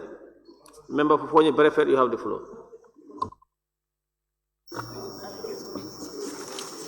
Thank you, Honorable Speaker, for giving me the floor. I would like to thank my able Honorable Chair of the committee for tabling this important report. I would also like to thank the clerks of the committee, together with the staff of GGC, who is an active member working together with us, together with the committee members. I would like to thank all of them. This report is a very important report and is a very good report. We work tirelessly to make sure we lay a very important report like this. And I am appealing to the honorable members in this honorable house to at least allow us to pass this report. You cannot ask us to lay a report and go back again and the parliament pay another money for us to go and do another research. It's very clear. The honorable member of Sabah Sanjad was saying that we did not visit his constituency. I want to thank the people of Sabah Sanjad that all of the sectors at Sabah Sanjad has no problem. The sectors we visited are the sectors who have problems. Can I observe you? Please allow me. No, let me observe you. Please, I cannot. I have no time. I cannot. Please, my brother. So the Sabah Sanjad sectors, they have no problem on this the loss of that amount of money they are talking about. And the money, the people always think that. Let me observe you, because what you are saying, please, let me, for the records, it's good for the records. Yes, thank you very much, Honorable Member for Fonyi Berefet. Yeah, no, of course. This is my sister, you cannot come between here. Thank you very much, Honorable Member for Fonyi Berefet, and also the Vice Chair of the committee. I just want to bring to your attention that as the Member of Parliament representing Sabah Sanjal, I've been receiving complaints with regards to these circles, and that was the reason why I made mention that, you know, at least I would have appreciated if the committee would have visited. Obviously, I understand you cannot visit all the circles with the limited time and resources that was available, but to your attention that, you know, there was one of the circles that had some issues, and I think the MD can confirm. Thank you. Thank you so much, honorable member. Receiving complaints does not mean that they have problems. They don't have problems, they don't have shortage. And I want this honorable house, the people of this National Assembly members here to understand that the shortage, the amount of money we are talking about, does not mean that the money itself is missing. It's a shortage. For example, like if they said 38 per ton is sell as 38,000. So if you lost like 38, 1 ton is $38,000. So calculate if a sector lost like 5 tons, multiply by by 38. So it does not mean that the sector's presidents were taking the money itself. It's a shortage. Let the Gambian people understand that. And GGC, the honorable member of Nyamina, you were talking about the kilograms they were removing. He said the other.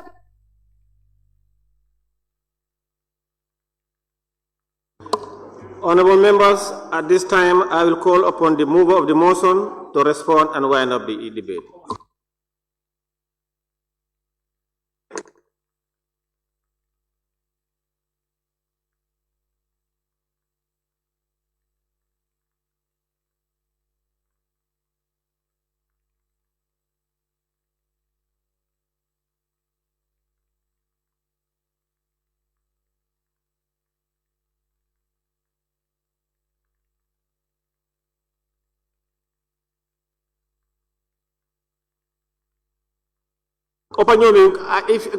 Can you? Yes, thank you very much, Honorable Speaker, for giving me the opportunity to run up the debate. Honorable Speaker, the first person who was given the floor to make his submission was the Honorable Member for Sabah Sanjal. We heard him loud and clear that the committee have not visited any circles in his constituency, which is true. We know that problems are bound to happen. Honorable Member for Opanyome, cluster the issues and respond on them. Honorable, I will allow me. Yes. Some of the honorable members complain that, you know, we don't visit their constituency. And none of the circles were visited in their constituency. Honorable, we know that the problems are bound to happen, but some of the consequences, the reasons why we don't visit them, as that of Sabah Sanjal, they don't have shortage, meaning that they don't lose any losses. They don't incur any losses from between them and GGC. So meaning that everything went fine, even though there are problems in the area of transportation and whatsoever, in the payment of farmers' money and that of, in the payment of the commission. Yes, problems happen. But like when you come in time of real shortages, it doesn't occur. And the issue of security here is very important. There's a possibility that at the depot, because of some of the vehicles may spend there for so many days, it's possible that, bags might be missing, from people who might intrude into the depot or outside depot. Some of the vehicles, in fact, spend night outside the depot, according to the report we received from the SECO president. So, problem cannot be associated specifically on the way and the manner the SECOs were managed, but it can be managed from outside of the SECOs or between the SECOs and the depot. Honorable Speaker, the question which was raised by the honorable member for Sabak Lower Badibu, that the fertilizer wasn't available during the start of the season, it's possible. But like the fertilizer which the government brought this year was enough for the farmers of the country, and it was given to them on time, so we don't know where the discrepancy occurred at the time. Honorable Speaker, why we don't visit all the SECOs by the honorable member for Brikama.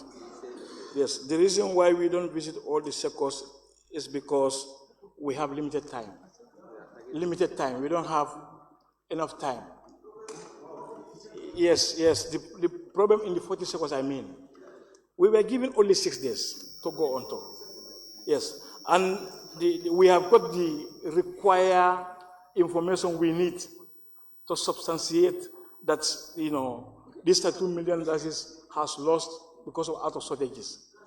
And when you look at the order, honorable member for order, you cannot pulling with me. Order. No, I'm not. Honorable member for opinion, please don't respond to the minority leader and Member Brikama not. Yes. And don't debate. Someone was talking about money here. There should be no credit. So take that opportunity to talk about this, recapitalizing it. Yes. And the reason why we could not visit all the 40 SECOs because there is unlimited time which was given to the committee. Committee was given only 6 days to go around the whole country and told the 40 SECOs, and come back to the plenary and report back. But like we were able to do at least a significant number, which was 26. And the problems with the SECOs are synonymous, Honorable Speaker. They are synonymous. They are all the same, because all what you find in the SECOs was, lack of screening. The bags were not screened. Some of the farmers don't screen. And this was an agreement between the farmers, the SECO president, the SECO committees, and the GGC. It was also superimposed. It was also superimposed on them. They themselves agreed that, on screen, they should deduct 3 kilos per bag. And when screened, they should deduct 1.5 kilos per bag. And they themselves agreed. Now the committee is recommending, even where that's what the farmers want, let GGC make sure that all the granules are screened before buying. Because that's the only way, that's the only way we can minimize shortage of this significant amount of $32 million. And that's why the committee came up with that very good recommendation. And we saw in henceforth, that's what DGC and the SECO's presidents are going to implement. Yes. Is that done in the form of resolution? Honorable Speaker, for DGC to be empowered. Chair, please listen to when the speaker is on. Is that done in the form of resolution? The committee should come up with a resolution because that will form with a form of a resolution. Because that is causing serious losses to Gambia government. It will come in a form of a resolution. That's the reason why at the end of the report, the committee will sit and draw the resolution, as was suggested by the minority leader and member of the Brikama North, that we should come up with a resolution which should be, binding on the Ministry of Agriculture to make sure that they implement and things of this nature will not happen again.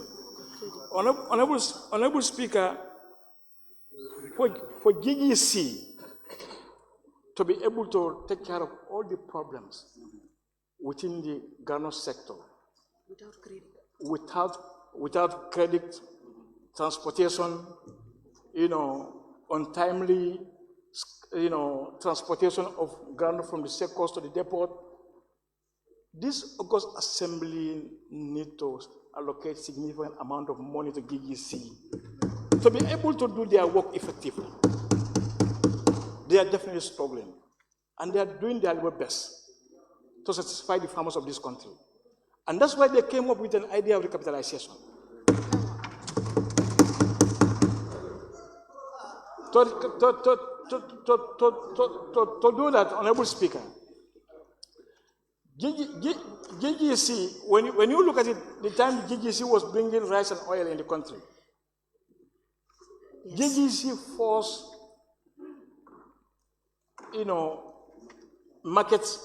they forced market price of the rice and oil to come down. That happened, we were all witness to that. But when they quit, from the very week they quit, the price started skyrocketing.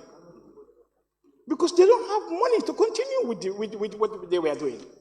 And that's why recapitalization of this particular institution is very important, Honorable Speaker. And the honorable members of this august body, they should be ready and prepared to allocate significant amount of money to this important institution. All this problem we are lamenting is lack of funds. They don't have resources. Even the government is giving them money in piecemeal because it's not there. But when they are fully established and they are able to make money, wallahi, they will be able to address all these problems. So on that note, Honorable Speaker, to generalize, I am urging the honorable members of this August Assembly to adopt this report because we have done our level. Thank you. Be it resolved that this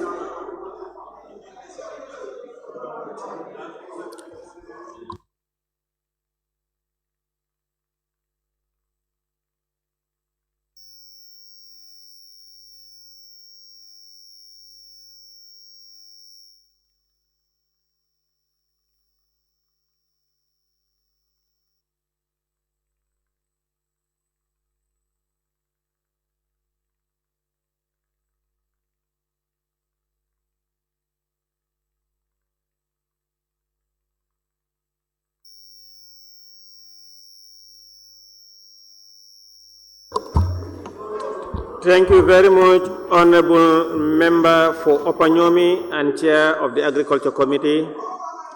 And I want to thank all members for those who participated in the debate and, of course, those who listened, and, of course, the officials from the National Food Security Processing and Marketing Agency, OGGC, and officials from the Ministry of Agriculture for taking note, and you heard the concern of members of parliament, and hopefully that the committee will come up with the resolutions and a motion to that effect in respect of only to enhance and add value to especially the marketing of groundnuts, taking into account of a lot of losses that occasionally occur. Honorable members, be it resolved that this Honorable Assembly do adopt the report of the National Assembly Select Committee on Agriculture visit to sectors across the country, April 30th to 6 May 2024. Those in favor, please say aye. Those not in favor, please say no. The ayes have it.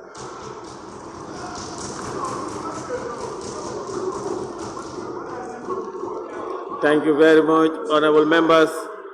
Be it resolved that this August Assembly do stand adjourned. Member for Foni Jaro. Fonyi Jarol, please. Member for Fonyi Jarol, Fonyi Jarol, please, you cannot. Fonyi Jarol, stop what. Member for Fonyi Jarol, stop what you are doing. Fonyi Jarol, please stop what. No, stop what you are doing. Please stop what you are doing. Order, please. Be resolved that this August Assembly do stand adjourned until Monday, 23rd September 2024. Those in favor, please say aye. Those not in favor, please say no. The ayes have it. This Assembly now stand adjourned until Monday, 23rd September 2024 at 10 a.m. prompt.